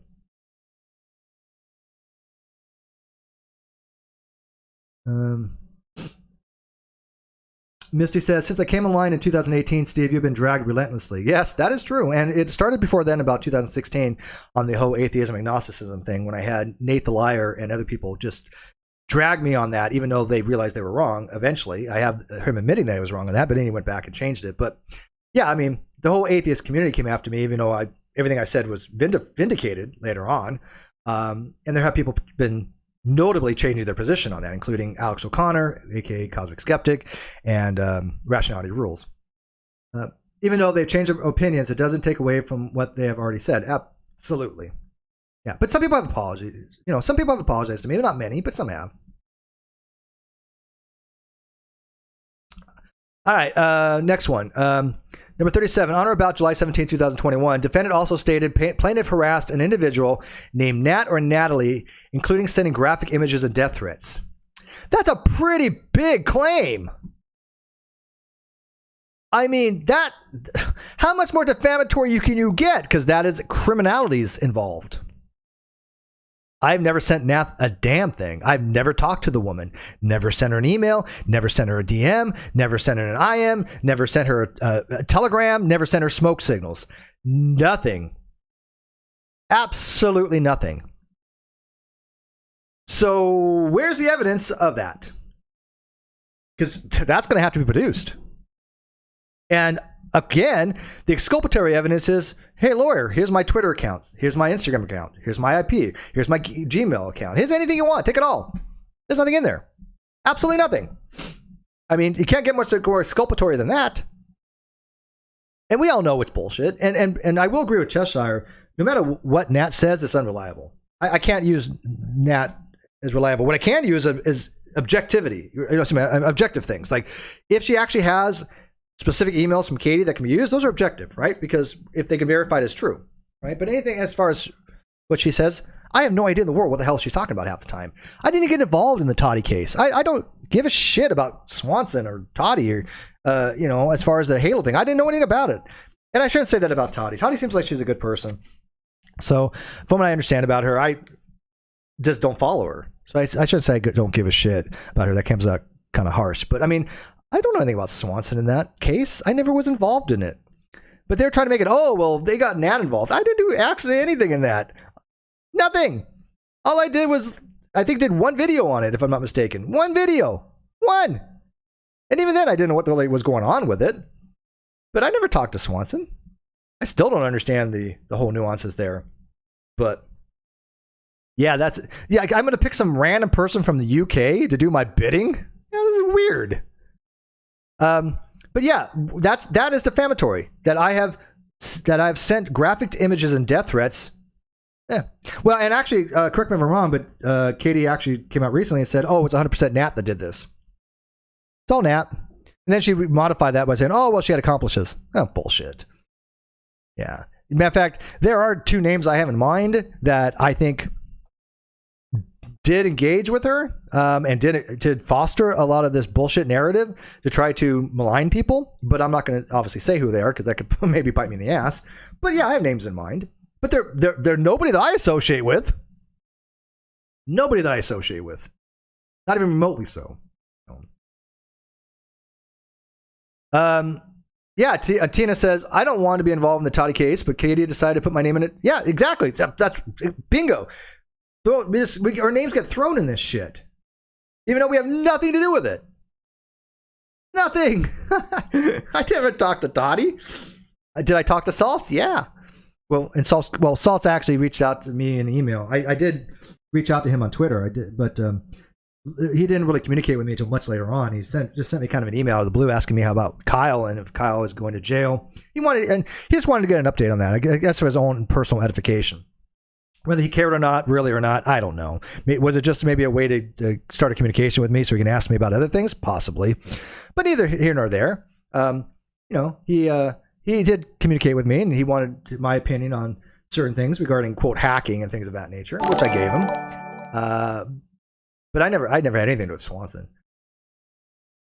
Kawasa for 10,001 says, kind of flattering how Katie Joy makes you look like some kind of Bond villain mastermind like Blowfield. To some degree. I mean, if I had that kind of skill set, I wouldn't be wasting it on YouTube, I guess. I think I'd be putting it to better usage, I guess. Yeah, and Ashcott said, yeah, it wasn't Katie who said it was the FBI and for some reason told Katie. Yeah, supposedly, but again, I have seen nothing from the FBI. I have seen nothing. And is it possible there have been 2 other people? Yeah, but again, I have a pretty good idea of one person at least that I think has completely manipulated Nat. And I'll give you a hint. It's I'm not gonna, I don't know if it can bite me in the ass, so I'm just gonna leave it at that. Yeah, until I see an FBI report, which I think is public record, isn't it? I mean, how is it nobody's obtained one of these FBI reports? Please answer this. Do I think there's been an FBI investigation? Yes, I do believe that. Do I believe they've talked to certain people? Yes. Have they talked to me? Nope. I don't have anything to do with anything. Do I think that Katie Joy threw my name out there to get involved in all that? Yep, I sure do. But no, the FBI's never talked to me. But why can't we get a report of that? Why can't we get a report of the FBI if it's public information through FOIA? I don't understand that. I don't know how to go about doing that stuff. I've never done it for you. But if it's public information, yeah, and I don't understand why the FBI would tell her anything. I don't understand that either. Nobody's been charged with anything. Nope. And they're straight away telling her the names of the person who hacked her and did a bunch of vague, shady shit. Yeah, it seems odd to me too, right? Doing an ongoing investigation, the FBI or any investigation process plays cards pretty close to the vest. Now, will they drop certain hints? Maybe. Yeah, sure. Why not? I mean, I don't think that they, are like so tight to say, look, we've been investigated this. You're no longer a person of interest. Yeah, I think they would tell a person that. Sure. Would they say we have other people where we have persons of interest? Yeah. And by the way, a person of interest doesn't mean you're guilty of anything. Person of interest means that they want to talk to you. Doesn't mean that you may have done anything wrong. You just might have information that can help them for something else that somebody has done something wrong. So just hearing somebody as a person of interest does not mean they've done anything wrong whatsoever. But yeah, why would the FBI tell her anything? I just find that to be bizarre. Have they talked to her? Probably, yeah. I don't know. I have no idea whether they talked to her or not. But it just seems that she's putting out information that just can't be verified. The veracity of it can't be verified. But again, why isn't that information made public? I don't know. All right, moving on. 38. On July 17, 2021, defendant claimed to have observed screenshots substantiating her claims regarding plaintiffs of alleged harassment of Nat or Natalie, and that it was verifiably plaintiff. Moreover, defendant claimed plaintiff had, quote, a cult of women he's preyed upon, and was, quote, one of the most vile, dangerous people she has ever been around. Well, first of all, she's never been around me, but so let's check into that. She claims that it was verified my account. Fun fact, it wasn't. I've never communicated with her. As a matter of fact, my IGs would prove that. I'm happy to send my IGs to my lawyer or her lawyer or anybody to show that, nope, I never communicated with Nat. Now, is it possible she verified that I had an account by a certain name because I have more than one account? Yeah, so what? But then she tried to somehow say, oh, well, Steve has an account by that name. Nat must be telling the truth. Or it doesn't really matter. Let's just throw that out there anyways. Let's just accuse Steve anyways. I don't know. I have no idea. But either way, what I can say for an objective fact is I've never messaged Nat. So there's nothing to verify. Right? And so this cult of women he's preyed upon. Really? Who? Matter of fact, again, and I've said this before, the only names she's ever mentioned, they deny it. They deny that I've harassed them the way she's claimed. So I don't know who the fuck she's talking about. This cult? Who's these cultist people? And then that she's ever been around. She's never been around me. And how am I vile and dangerous? What is about me is dangerous? The only thing that's dangerous is the truth to certain people that don't tell it. Well, that's a good quote. The only thing that's dangerous is the truth to certain people that don't tell it. Yeah, you can quote me on that. I like that. Every so often I get a zinger out there. But yeah, I mean, that's, by the way, she said that was her lawyers that said, no, wait. I think she said her lawyers that said that, didn't she? I think she said her lawyer, but no. Maybe that was a different quote. But anyways, yeah, what makes me vile? Interesting. All right, moving on. Number 39. On July 18, 2021, defendant tweeted, and by the way, if you've got any questions so far, please let me know. I'm trying to go over this at a relatively decent pace because it's going on almost 2 hours now. Quote, LOL, Steve, we don't manufacture fake evidence like you. I'm just going to stop right there. That's defamatory. I have never manufactured fake evidence. I've never manufactured a fake email. I've never manufactured a fake screenshot. IG, Twitter, Snapchat, nothing. I've never manufactured evidence. So if you're going to accuse me of it, I would like evidence of that. Hence, why I'm suing for defamation. Because this is again, in and of itself, there's probably not a huge defamational suit to be had just by one statement taken individually. I get that, right? Because it's the internet.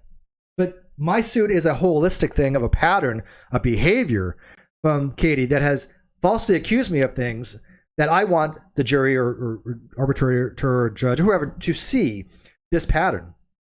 And she's accusing me of fake evidence. I just dumped a mountain of screenshots showing Tina's involvement. No, she didn't. Tina wasn't involved with anything. I'll stake my entire channel on that. I was in constant communication with Tina for a very long time. And I am absolutely 100% convinced that Tina had no involvement of any of that. Did she talk to certain people that people have said? Yeah. But I absolutely believe she did so with the kindness of her heart, trying to help. That's it. Absolutely. And I will stake my reputation on that for her. Because she has for me, and I will reciprocate on that. Love your word mincing. I don't know what the hell she means by that. Real quick shout out to Jim Jules. She says at work, but I wanted to pop in and say hi Jim Jules. I hope you got my tag on Twitter. Not going to get into that real quick, but I thank you. I have lost 26 pounds as of today. Very proud of that. But moving on, we're gonna do a diet show at one time and show before, middle, and after pictures of my progress. But I have dropped down to 190 even one right now. That's incredible for me. And then she says, the conversation with Nat happened on Instagram. No, I don't know that because it never happened. In order to know something, it has to be true. Where she claims you threatened her to stay silent, which we know is bullshit. We know for a fact that is bullshit. Nat, whether we can trust Nat or not, Nat never produced any evidence of anything of the sort that I have ever communicated with her or threatened her in any way. That's objective. Again, whether you believe what Nat says or not, I can't take anything she says at face value, but objectively, she has never produced any evidence that I threatened her. And it's also objective that I can have exculpatory evidence to show that I didn't by giving my Twitter account over, right? So this is just defamatory from start to finish. Number 40, a screenshot of the defamatory statements is attached. No, never mind. On number 41, on July 18, 2021, defendant tweeted, "Fuck any of you for doubting my story because you believed my abuser's narrative. Fuck him. I'm one of many women he's done this to, and you will be next if you don't comply." Very hyperbolic language. "He's dangerous in my experience." Which women have I done that to? I'm sorry. Who will be next if you don't comply? I mean, I love that word comply, right? If you don't comply. What does that even mean? Comply with what? I have a very, very active fan base, or I use the word, people are like, "Oh, Steve says fans." Well, I don't know what else to call people. I mean, subs. I have an active listener base, right? And I would like to think they're fans of a sort. You know, I don't know anybody that would agree with this. Like, none. I mean, who's ever been worried if you don't comply? I have people I don't agree with all the time that don't agree with me on certain things, and still I get along with them fantastically sometimes. You know, Erin and I don't agree on certain things. It's not much, and I have the utmost respect for her. I love her translation videos. And I can't even say we disagree on much. It's very minimal, but she knows she can disagree with me, and I can disagree with her, and we'll get along just fine. Same thing with Tina. Same thing with Chesh. Right? Tina also says, "Remember she claimed you sexually harassed Uni's girlfriend, Rachel?" I do remember that. And what did Rachel say? No, that never happened. Strange, right? So yeah, these are a pattern of behaviors by Katie to try to character assassinate. Now, have I made statements about Katie's character? Yeah. Can I back them up? Yep. Do I have evidence to show that my statements were factual? Yep. Or opinion based? Yep. Or exculpatory? Yes. Or yeah, absolutely.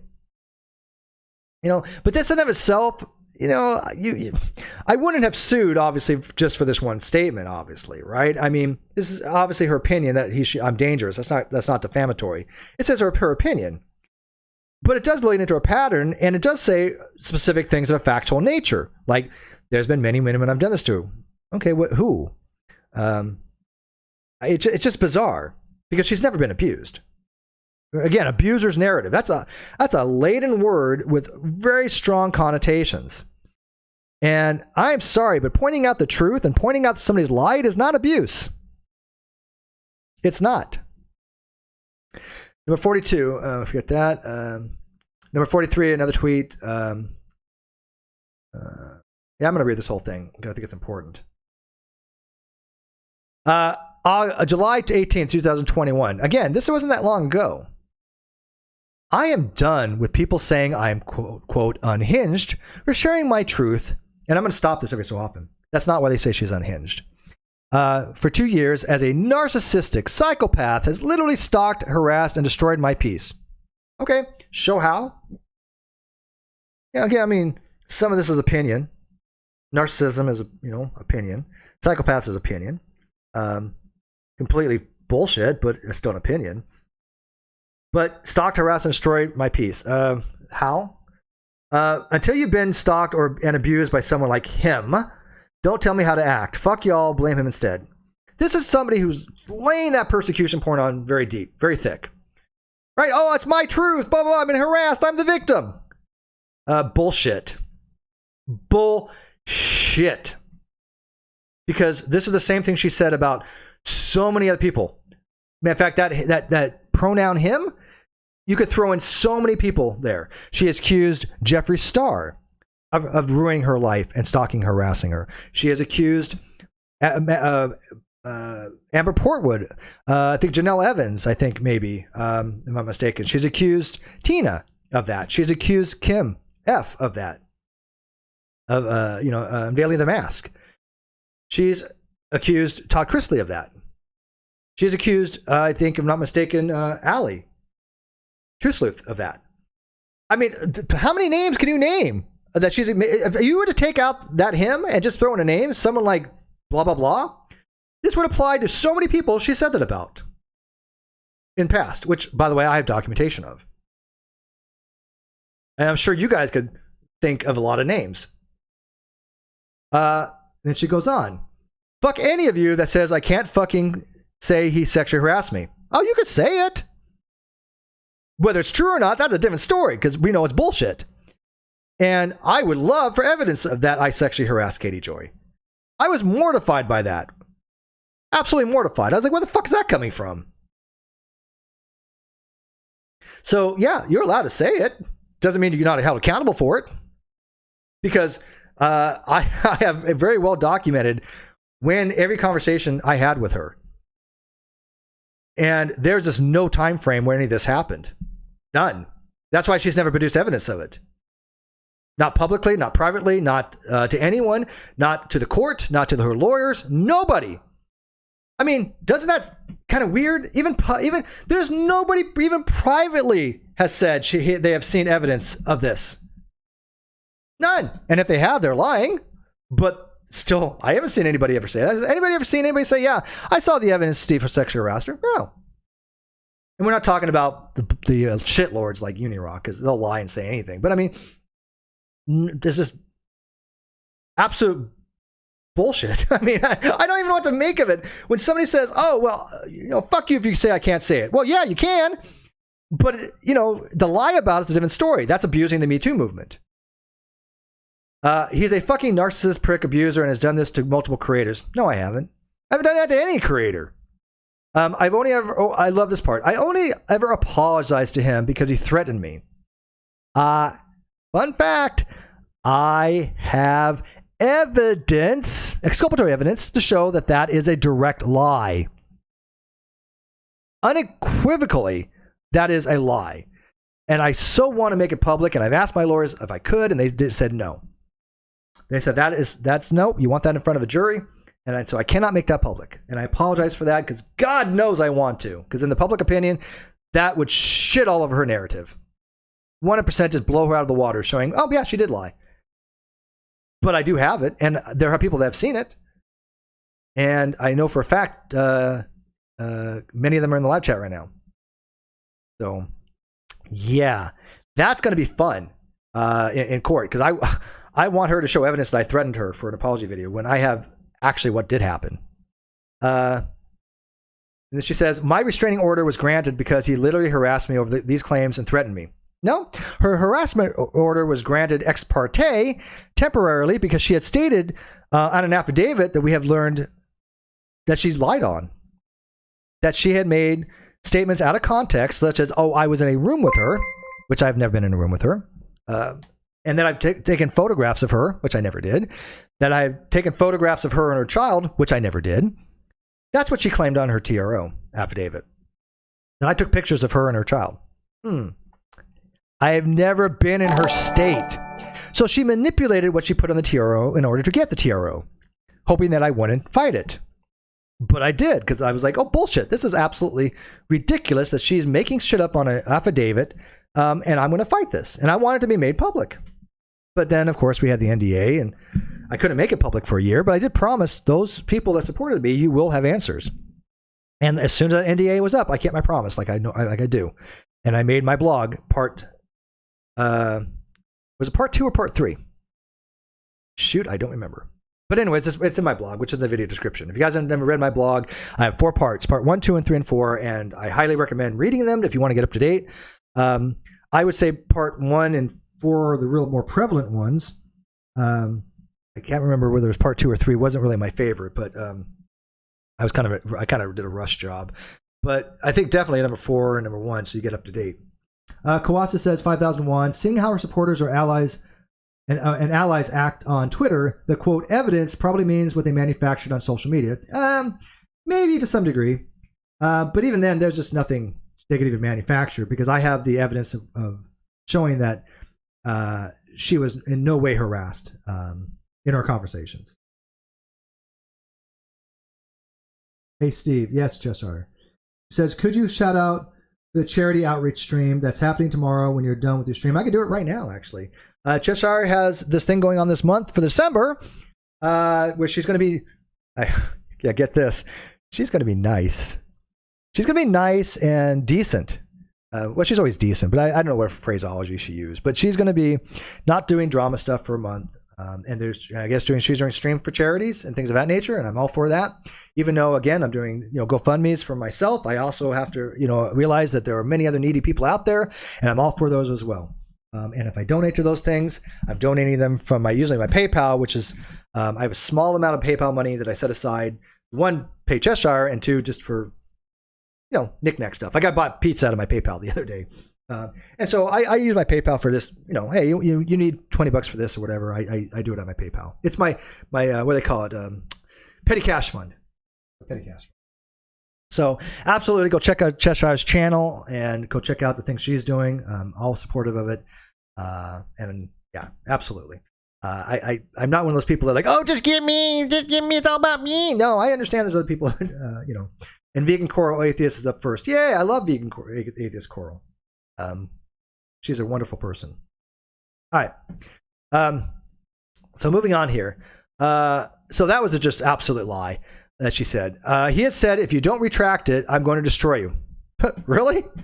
That's not what I said in any way, shape, or form. I've never said anything even remotely like that. And guess what? She has no evidence that I did. She never provided any evidence that I did because there's no evidence that I did.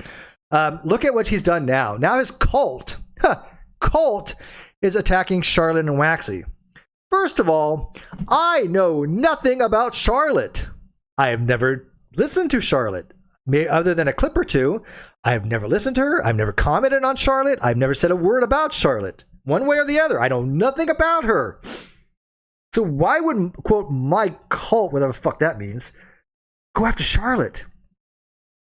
What the hell does Charlotte have to do with anything?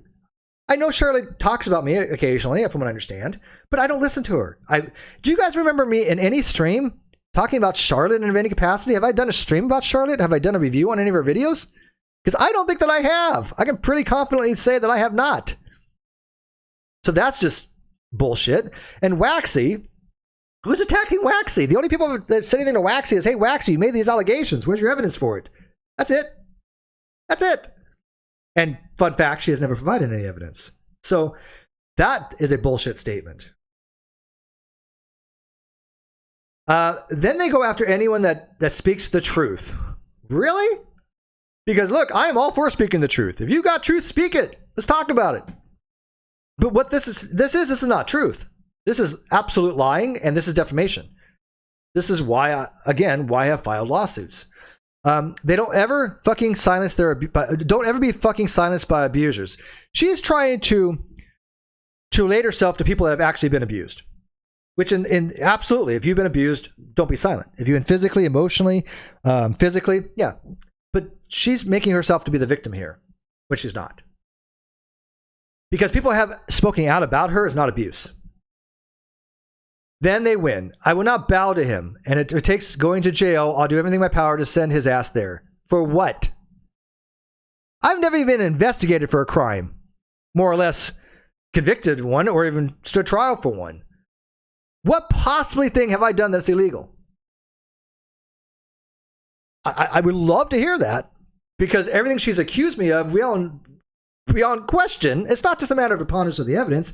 It's not just a matter of beyond reasonable doubt. It is factually in evidence that she has lied about certain things, like me committing fraud.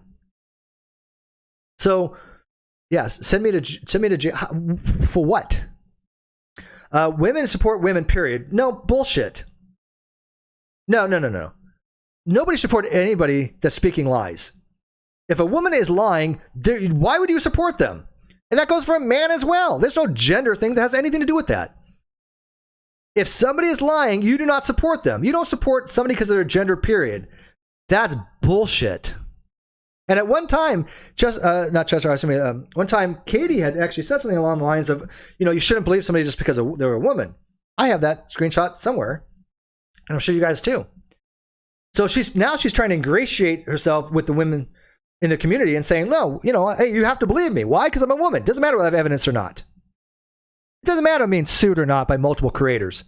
It doesn't matter that, I've been shown to lie multiple times. You need to believe me on this. And the real victims, people that have had abuse, go, no, we don't. Show us evidence of this. Especially when I have evidence that everything she said is lying. Everyone could kiss my fucking ass. Okay, whatever. 44.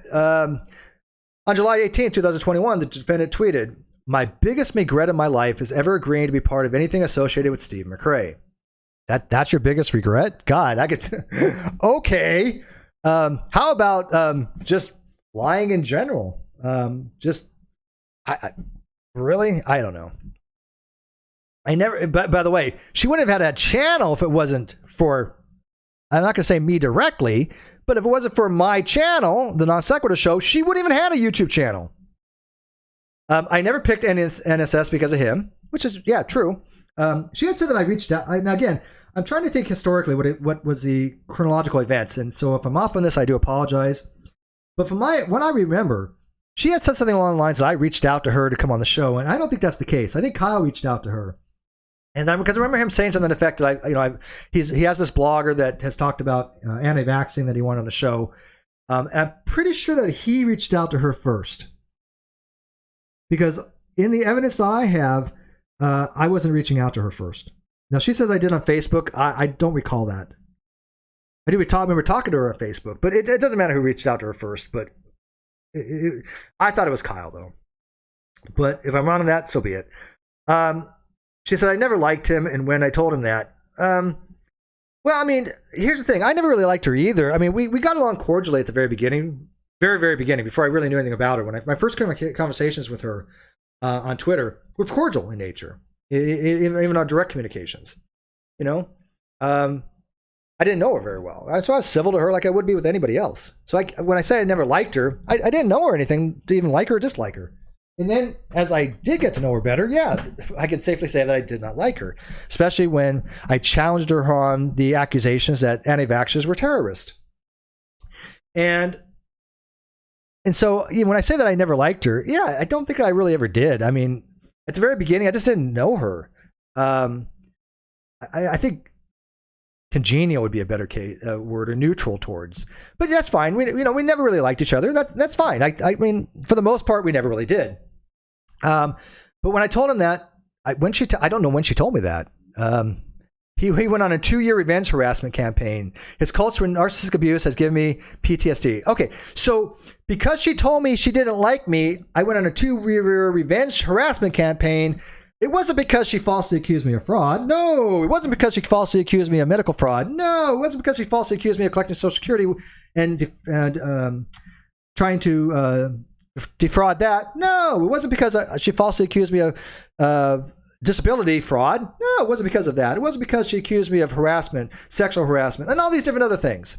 No, it wasn't because of any of that. It was because I said I didn't like him. Anybody in the right mind believe that shit? What the fuck? Why would I care she didn't like me? I wasn't a fan of her either. Why would that even why would that even put a ping on my radar? And certainly not waste 2 years of some kind of campaign. That's one of the most idiotic, stupid things I've ever heard in my life. To think that a guy would waste 2 years just because they said, I don't like him, when they didn't like her either. I mean, that's just bizarre. And she, by the way, she has noted somewhere else that she had PTSD long before she even met me. Also noted she had ADHD, ADD, sleeping problems, anxiety. I have all that. So how could I have given her something that she's already claimed to have had? Interesting. I mean, that to me is one of the dumbest comments I've ever seen, though.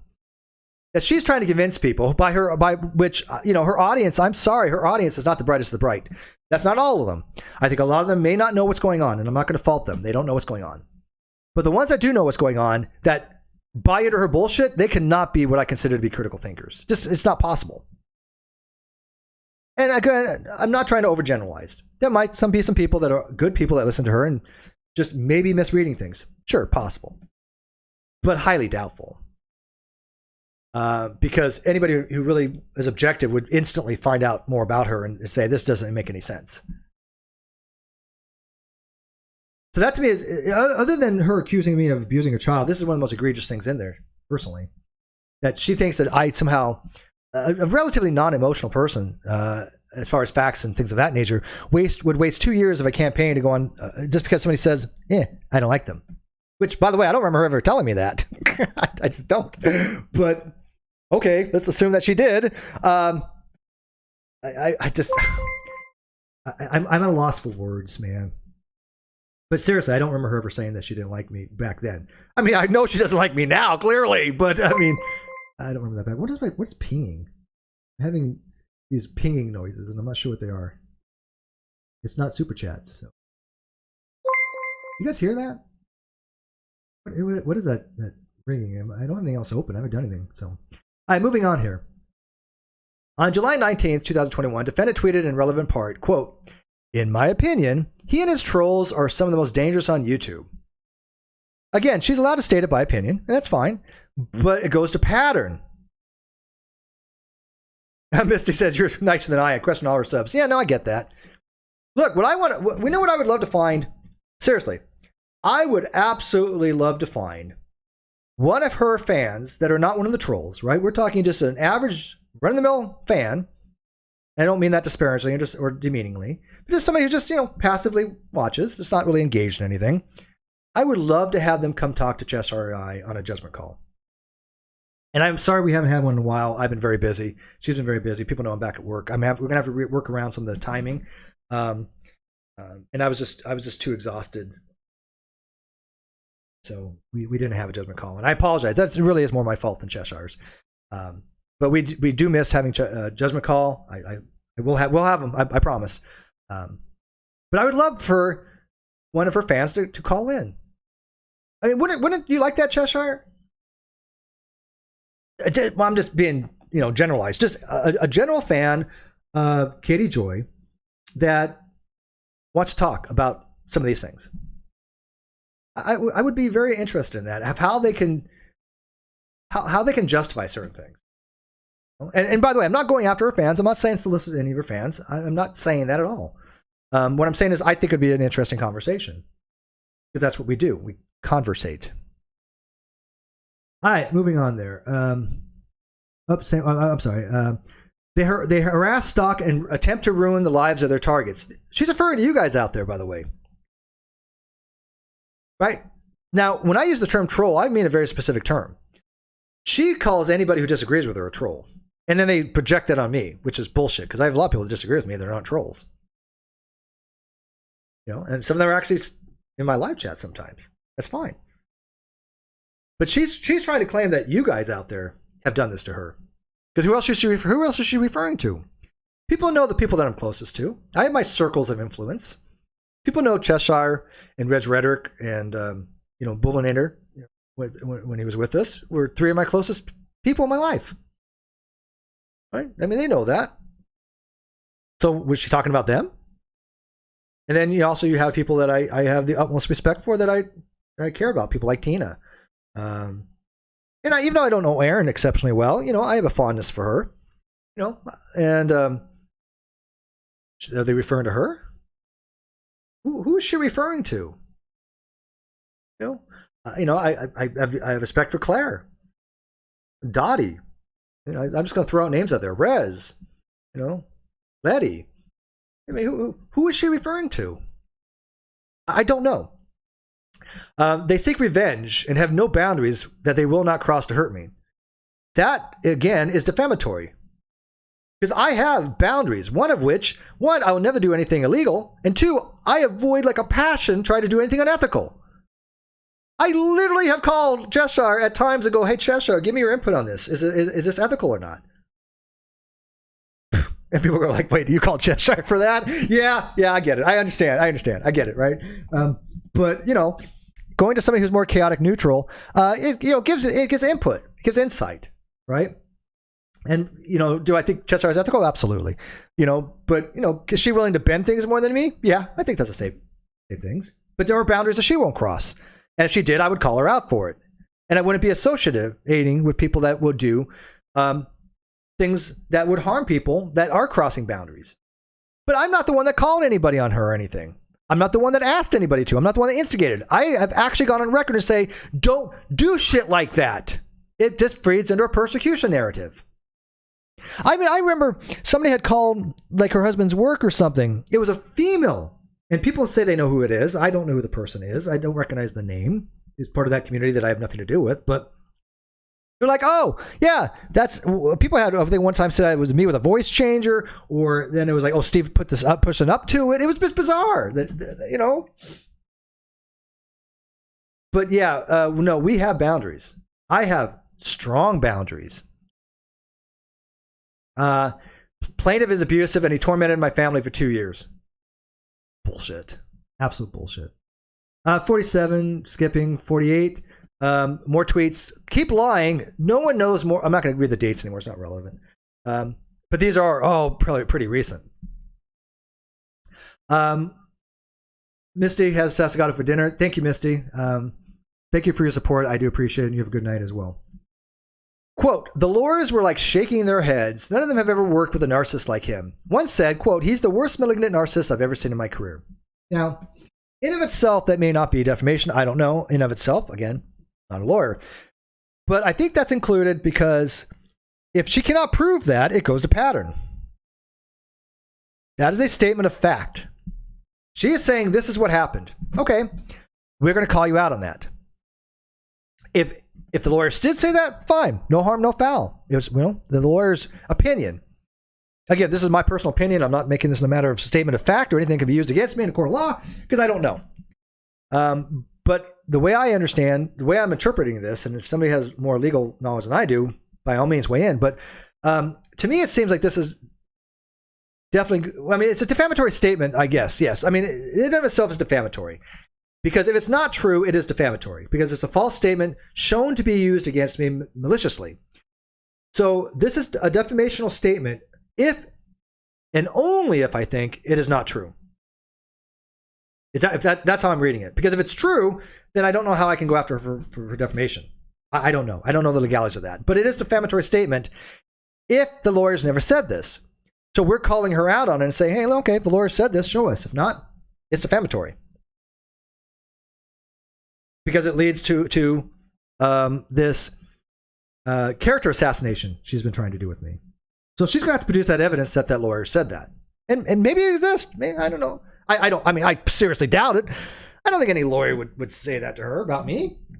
Would they say it about her? You be the judge. But I've never talked to her lawyers. I've never spoken to her lawyer. That was all done through my lawyer. So how the hell could I be like the worst malignant narcissist that they've ever seen in their career when I've never spoken to them? That just seems weird to me, isn't it? Why would a lawyer say that about me when I've never spoken to them? It's all done through my attorney. Good night, Jack of Hearts. Chester's more lawful neutral? I don't think so, buddy. I don't think she's lawful neutral. I think more chaotic neutral. But again, D&D law rules.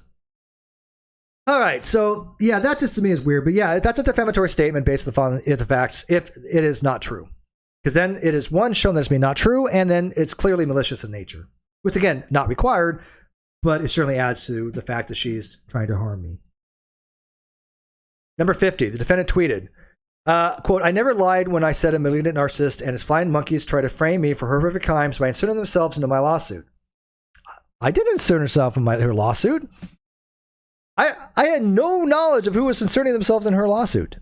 The only people that I even know of that inserted themselves in her lawsuit was unveiling the masks. That had nothing to do with me. I had no conversation to her about that. None. I still don't even know what her involvement was with that. I remember she had an affidavit, but I don't even know what was in it. That's how little I really paid attention. But yeah, that's just weird. Now you've seen the proof. What proof? This is a cult and they're all dangerous, especially the ones threatening to kill me repeatedly. What? Who's threatening to kill her repeatedly? Now, I understand there's been one person who had made a hyperbolic comment about that, and that's going to be played out in court. But yeah, who the hell has been threatening her repeatedly on that? Yeah, and actually, Tina makes a good point. She inserted Tina in that lawsuit, not the other way around, you might understand. Tina says she put me in her lawsuit. Yeah. So how does she go from inserting Tina into that lawsuit to, they inserted themselves? Who inserted themselves? I mean, that's just defamatory. Straight up defamatory, because I never did that. And that's going to require evidence. So yeah, she did lie on that. Number 52.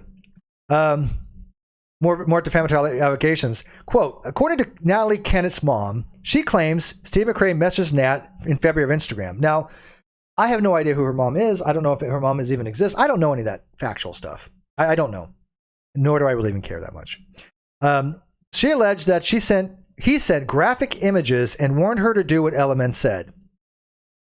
Tracy is I think Natalie's mom, supposedly, alleged they reported it to the police at the time. That is what Natalie stated last week. Well, here's the problem with that. I've never even spoken to Natalie. Again, never sent her anything. And what's even worse than that is I had no idea who Little Miss Noble was during any of that time. I heard the name during the Toddy lawsuit case, and that was it. You know, before her TRO, I knew nothing about her. Nothing. Never spoken to her prior to the TRO. So why would I have anything to do with any of that? Why would I warn Nat of anything that Element said when I have no idea what Element even said because I never spoke to her during that time? That's just strange. You know? I mean, it's just, it from start to finish, it's just a completely bullshit narrative. And, of course, it's defamatory because, one, I know she has no evidence for it, and two, I can prove in court that. That's why I'm suing her. So, and of course, we found out later that was all bullshit. You know, that never happened. None of this ever happened. And even Katie admitted, oh, it was all Nat. Did Nat have multiple accounts and things of that nature and phones and whatever? Yeah, probably. Did she manipulate things and screenshots and lie? Yeah. Yeah, I think so. But what does that have to do with me? I have never spoken to her. So yeah, everything in this is completely bullshit. Number 54. Plaintiff has never sent Nat or Natalie any messages or spoken to this individual. There you go. That is my sworn affidavit. That is my testimony. I will swear up and down in court. Sarita Verde for $10. Thank you, Sarita Verde. Appreciate that very much. It says, get yourself something to drink for Froyo after this. Stand by your convictions always. Look up to you for it. You know what I'm going to do, Verde? I have not been out in quite some time. I moved again about a month ago. Actually, it was a month to the day, actually, in 4 weeks. I kind of like where I'm at. I may or may not stay here for another couple months, at least. I like where I'm at. It's a pretty good vocation, except for the transit time for me and work is not great, but it's bearable. And if I had to walk home, I kind of could. I'd be exhausted. And I've had to walk half the distance before because the buses stopped running at a certain time. But what I'm going to do is I'm going to take that $10. And yeah, I think not necessarily tonight, but my next day off, I am going to go down to this little bar down here. That's a beer bar, and I'm going to have a beer.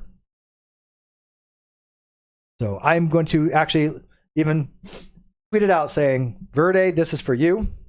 And I'm going to take a picture of that beer because I haven't had a beer in ages. My last beer was when I got my job. I posted that I was at this little bistro and that I had a nice plate of nachos and had a drink. And that's the last time I've treated myself. Last time I've spent money on anything other than just the bare necessities for food and toilet paper. I've been frugal as shit. I've not gone anywhere. I've not done anything. I've not seen anybody. Done nothing. And I think that I need to get out. So I appreciate that, Verdi. Ashcott said, 12 miles from college? How the hell you walk 12 miles? That's no, and I should say it's not doable. My friend is a dog walker. She walks 10 to 12 miles a day. But I could never do that. I would have to walk about 2.5 miles, and that's my limit. Although I tell you what, I will say this: walking with being 25 pounds lighter is a hell of a lot easier. It is. I'm just straight up telling you. Since I've lost 25 pounds, I've definitely noticed I can walk easier and further than I could before. And I don't think that I would have survived 11-hour days had I been 25 pounds heavier. Right. All right, moving on. I got sidetracked there, but thank you, Verdi. Again, super chats mean a lot to me, so I appreciate that, and I will be using that to buy a drink. Okay, so number 55. The baseless accusation significantly damaged Platon's reputation within the YouTube community and the broader community.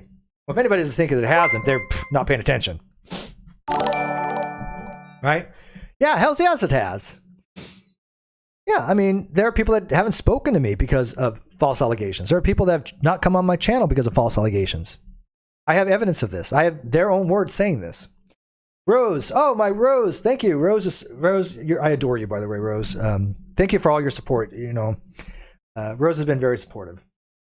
$10 says, "Can I be one of your flying monkeys, please?" Sure. If I'm going to start some flying monkeys, you can be my first. Well, I guess according to Katie, you already are. Although I've never asked you to do anything, Rose, not once. Let Nemo says, "I suggest a mango and spinach smoothie." That sounds really good, but I think I've earned a drink because, like I said, I haven't had a drink in ages. I can't have even when I celebrated though. I only had like 2 beers, I think. That's my limit. Ascot says he walked 45 miles home. How do you walk 45 miles? That would take me through 4 days to do. All right, but thank you, Rose, very much for that super chat. And even though, like I said, I'm saving up for this legal stuff, I actually realize that I have to take care of myself as well. And I think going out at least, once in a blue moon, like once a month at minimum, maybe, is required for your own mental sanity. I think it's required to say, look, we all need a break. So I will definitely be using a few dollars just to go have a drink. Not very much, like I said, two drinks are my limit. And I drink cheap beer. Unless I go for a good IPA, which I'm going to probably this time. All right, so number 56. Guests of the Platonist YouTube channels have canceled their appearance with him based upon a defendant's false and defamatory statements. Yep, I have evidence of that. Number 57.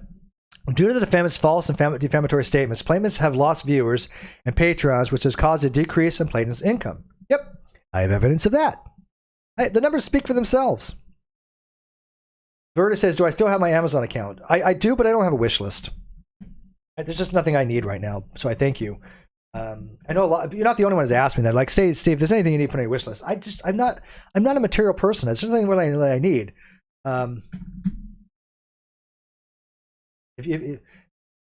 If anything, maybe I'll ask for a onesie. Cheshire got a onesie one of these times, and they look really freaking comfy. But I don't think there'll be a onesie that fits me.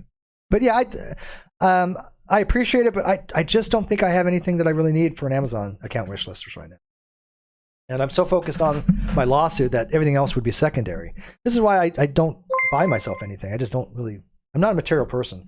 But I tell you what, like I said, if I can think of anything, I will put out a wish list. But right now it's just not needed. But thank you. I'll tell you what, Verdi, anything that you probably would have gone for that Amazon wish list for Cheshire's next charity drive, for like vegan, put it toward her wish list if she has one or something, because vegan has been very supportive and I think she deserves it. Okay. Hawkskull says, "There's a word for being picked up by the auto mod and blocking. It's the second part of RNGD's username. Any chance you can look in that? He wants to chat." What is that? Oh, I gotcha. Yeah, I can fix that afterwards. Hawkskull, sure. Or I can just make a mod and you won't have to worry about it. So, Paul, if you say something in the live chat, I can make you a mod and you won't have to worry about it. All right, moving on. Inkboy for $2. Oh, thank you, Inkboy. He's been very supportive as well. Mandatory donation for your clan membership. Thank you. No, for vegan coral. You said you're doing a stream for vegan coral or something. If not, then for Cheshire. Maybe get Cheshire a onesie or something. I don't know. Like I said, I just don't need anything right now. I'm really content in what I have. And this is so funny when people say, "Oh, Steve's a fraudster. Steve's a grifter." If I am, I'm the world's worst grifter because I have lost money in a lot of this. I've not made anything by suing. Katie? At all. My GoFundMe hasn't even covered half my legal cost yet. But I appreciate every dime of it. That's not anything negative. I have been so grateful that people have donated to my GoFundMe. It's unreal. But if I'm a grifter, then holy shit, I'm doing something wrong. Because aren't you supposed to like make money by grifting? Because I sure the fuck haven't. Oh, he can't say anything. Oh, I'm sorry. Well, no, he should be able to say it. Automod. I got you. I get you. Okay. I understand. Yo entiendo. Let me see if I can fix that real quick. I got you. Yeah, it's been auto blocked. I understand. Shoot. All right, I'm taking a time out for a second to do this. I don't have any fun background music or anything to fix that settings.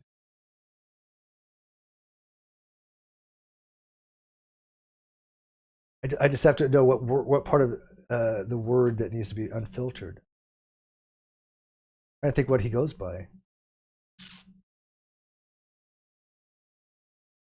Does he have a channel that I can just make him a mod from the channel?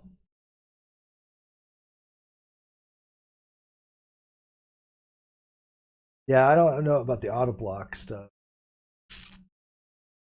What am I removing from my filters or something? Like I said, I could put his channel in for a moderator if I had that. It gives me that. I'll have to look into that. I don't know which to remove right now. Oh, gaming. Yeah, gaming. Yeah, gaming's not. I have nothing in. I have no filter for gaming. So I don't know why that would be auto monitor. Yeah, I have no idea, but I'll get with him. Hey, Paul, contact me on Twitter DM your YouTube channel thingy, and I could just make you a mod through that by adding it. Yeah, or an approved user. Yeah, but yeah, I don't know how to do that just by his. Okay, maybe let me try one thing real quick. Hey, at least I can go into my settings now. Remember before I couldn't even do that. Approved users. At RNGD. No, it's not taking it. Oh, you have to paste the channel URL. That's what I was saying. Why is Piggly hidden? I didn't hide Piggly Wiggly. Did somebody else do it while I was not paying attention? Piggly is.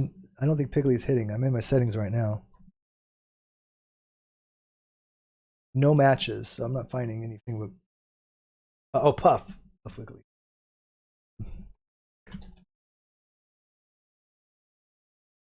There's a account called Why Was Puff Wiggly Blocked, which I can remove, but that's it.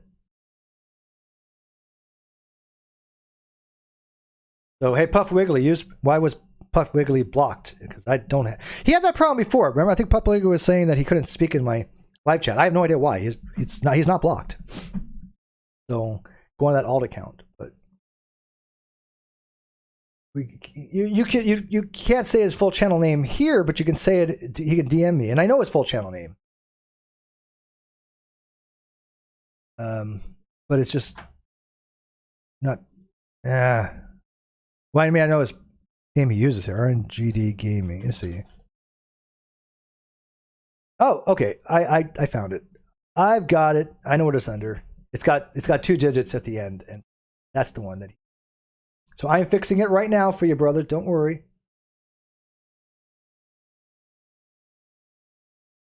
Give me 30 seconds, and then it'll be done. So, I got it, Chester. Thank you.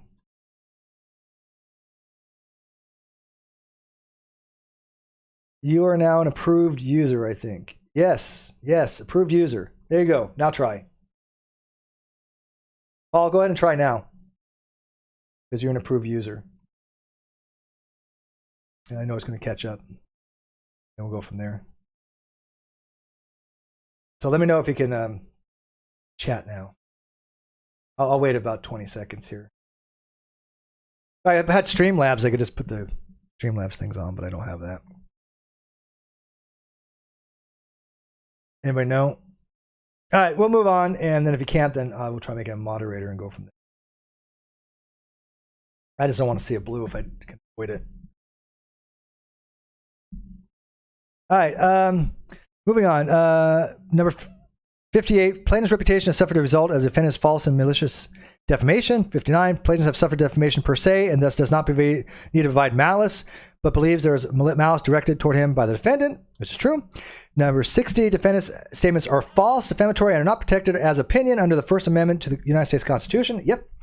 Number 61, defendant's statements are false and malicious, were made with the intent to inflict a vicious, deliberate, and calculated assault on the plaintiff's character, honor, and reputation, and to cause plaintiff's harm to his business, trade, profession, office, and calling. Absolutely yes. No, Joy? All right. Then I will just make him a mod and go from there.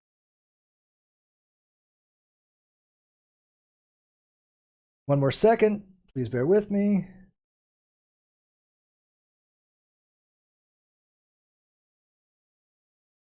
In my settings again, community again, moderators. All right, you might have to redo your window, Paul. Like reset, like go back into it. But you're now a moderator, so you shouldn't have that problem. I don't know why that is. Never was before. But so go ahead and reload. But yeah, you should be fine now. But yes, these were deliberate and they were calculated. I totally believe that. Again, why would I have sued if I don't believe that? Number 62, defendant's false and defamatory statements have injured a plaintiff's personal and professional reputation in the community. Yep.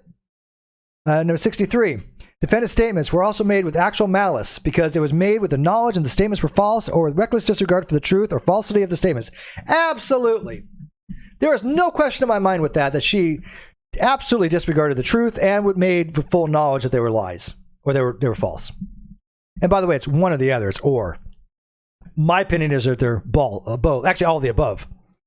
Right? I think that she knew damn well. Hey, there you go, Paul. I can see you now. She knew damn well that these were false statements. And so, especially as a journalist, right? I think that adds a different level. And again, I don't know the legalities here, but as a journalist, I do think you have a higher due diligence to make sure that you have the truth in something that you report or make a comment upon. Whether that is a legal translation legal-wise to a higher onus, yet to be made to be seen. Number 64, defendant acted with actual malice in making her false statements about the plaintiff in retaliation against the plaintiff for questioning the accuracy of the defendant's statements and publications on social media. Yep. They were retaliatory. That's why she tried to do a TRO on me to silence me. Which effectively, she did silence me for a year. And by the way, it has now been proven that I was not completely silenced by any NDA. All I was silenced was that I couldn't defame her, that I couldn't make derogatory statements. But I could have talked about Katie Joy the entire time of the NDA if I wanted to have.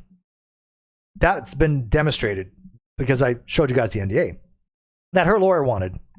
And by the way, her lawyer always seems to want these NDAs. But again, neither here nor there. I did send the NDA, which my lawyer was like, if you do commentary on it, you just got to be cautious. I would recommend against it, is what he said. This is my original lawyer, not any of the ones I have now.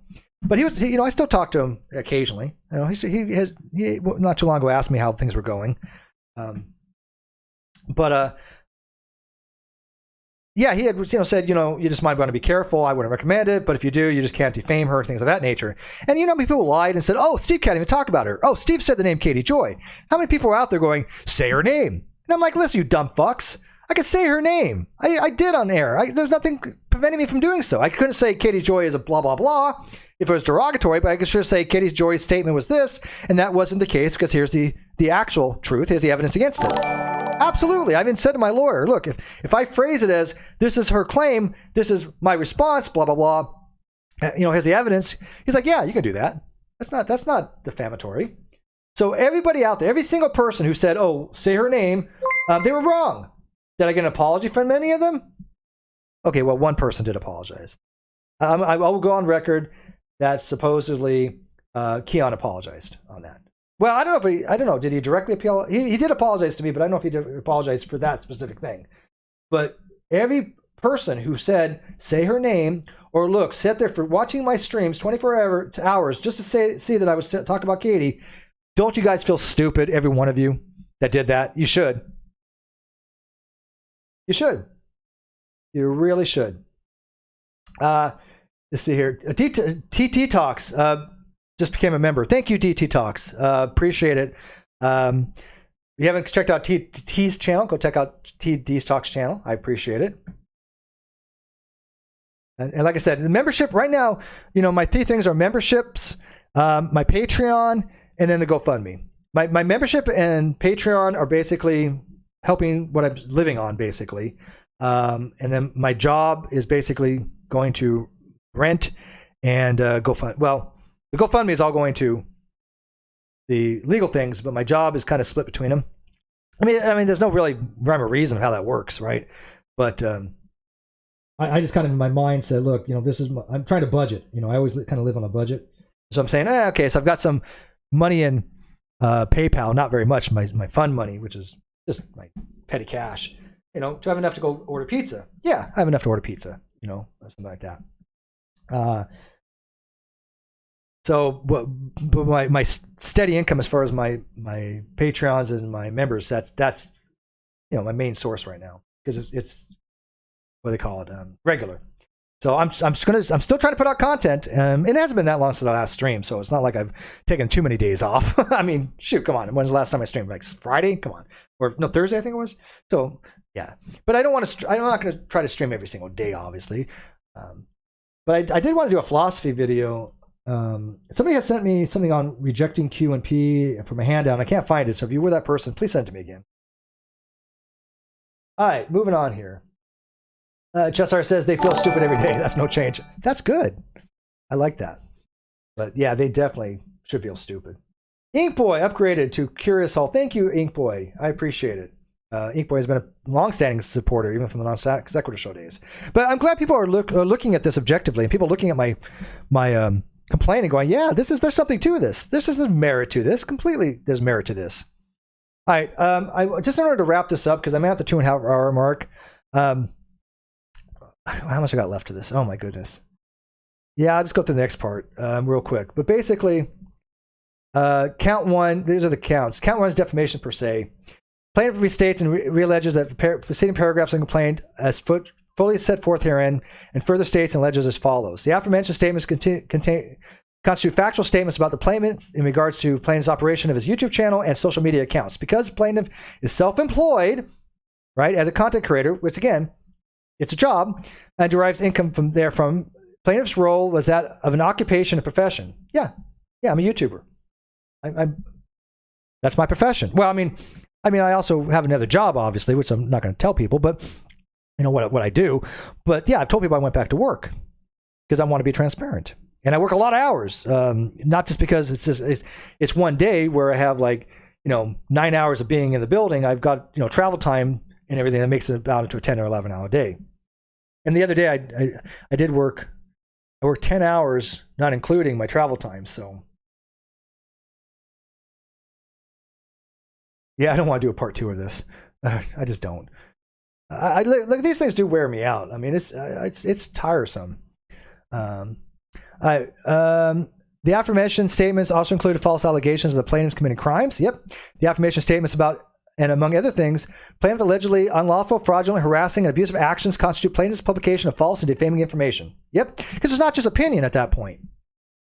There's actual things she has done to show her being untruthful, outright lying, and being malicious.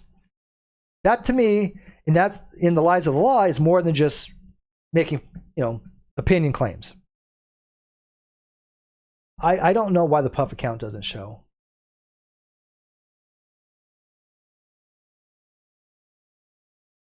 Yeah, I have no idea. Has YouTube changed things? Because I don't know if there's auto stuff or not. Because like I said, I don't know what's in RNGD's gaming that could possibly be triggering.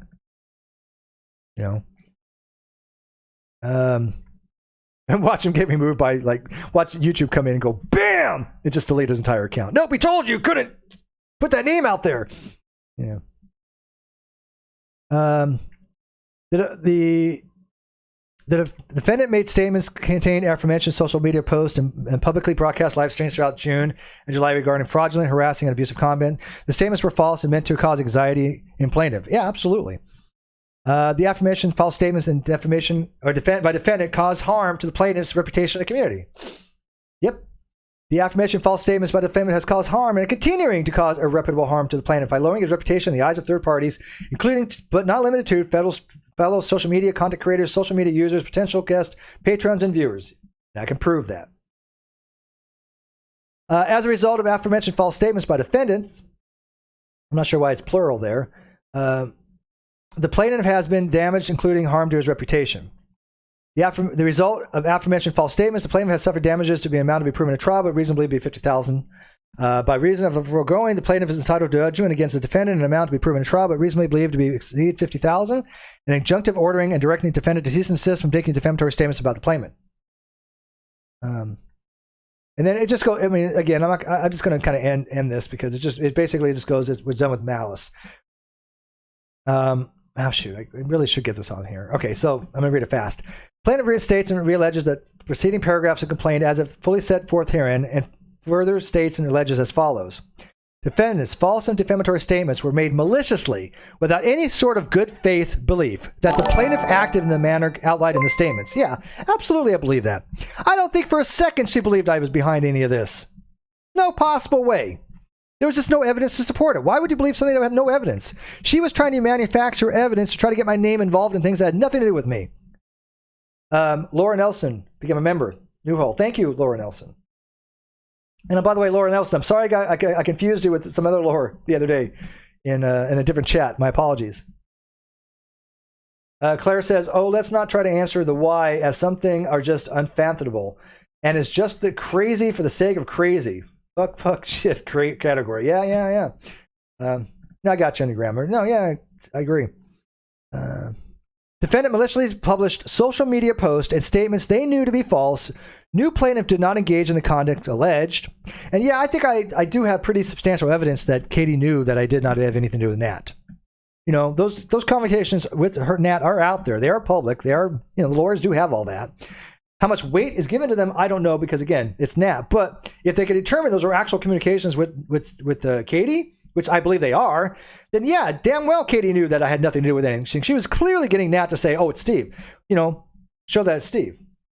Well, some of them were her. I don't know if which ones are or not. But oh, for fuck's sake, I'm sorry. For fuck's sake. FFS. My apologies on that acronym.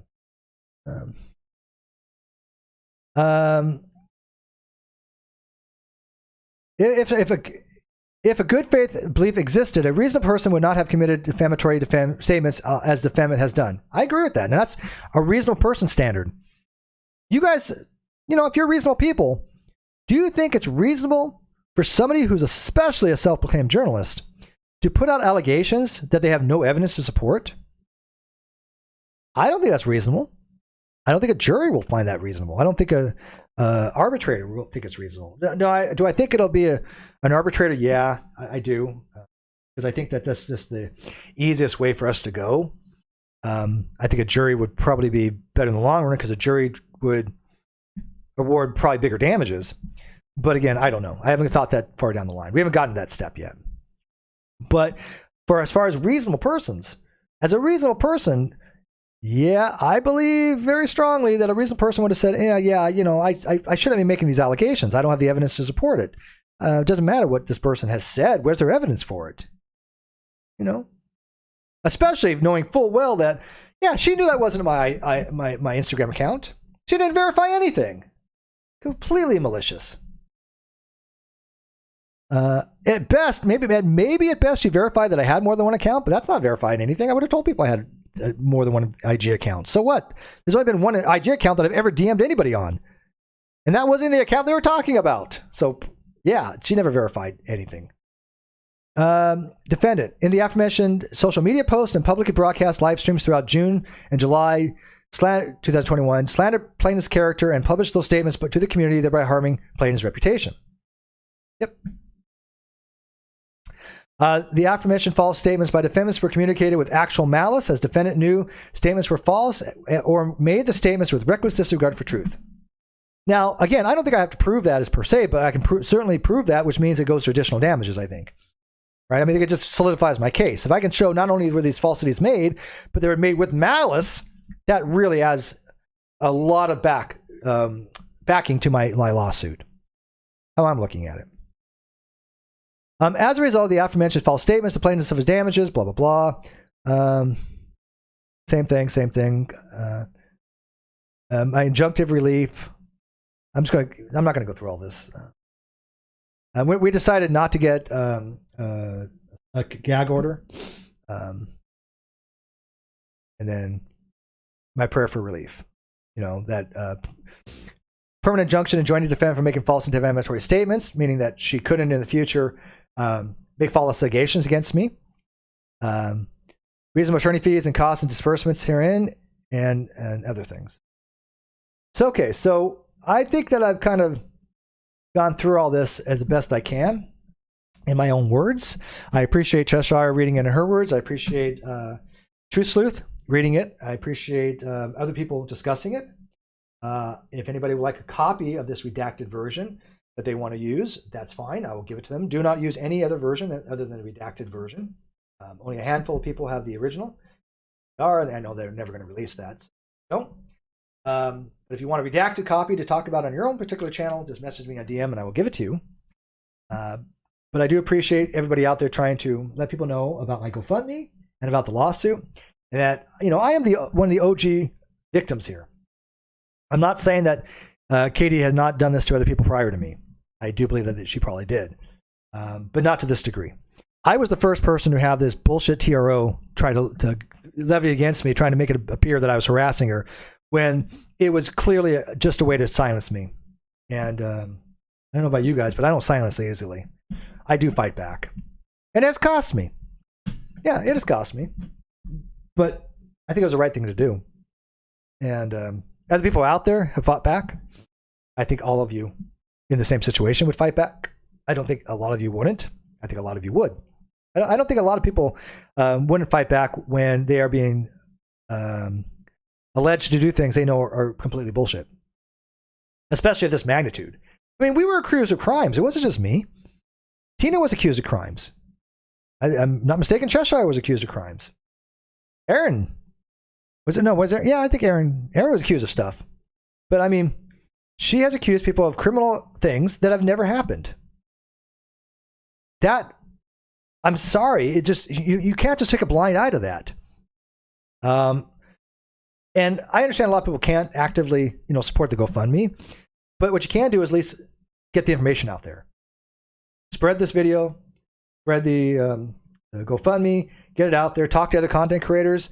If other content creators want to interview me, that's fine. I'll be happy to come on your channels. That's the big thing. Get the information out there, because her listeners don't listen to any of this stuff. They don't know what's going on. Well, some of them don't listen to this stuff. But I don't think a lot of them do, because a lot of them just don't know, or they don't care. I think most of them don't care. I am convinced her listeners just don't care one way or another.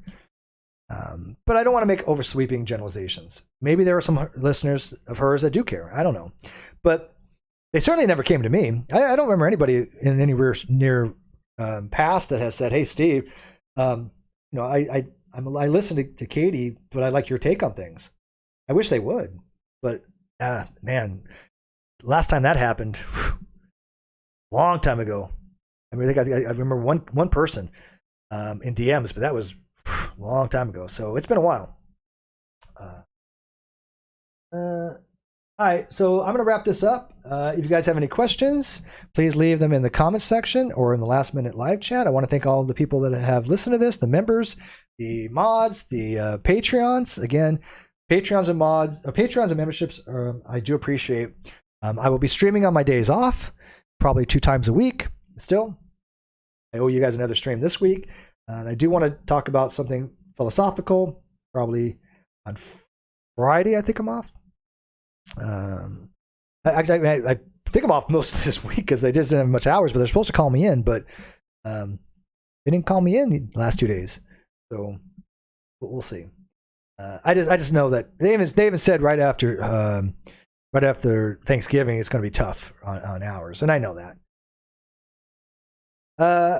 All right, go watch Cheshire stuff. I think she has something scheduled today. Didn't you have something scheduled for today, Cheshire, at 6:00? Because I looked at your thing and I saw you had something scheduled, but I don't look at the time, not the dates. So I thought you had something scheduled at 6, if I wasn't mistaken.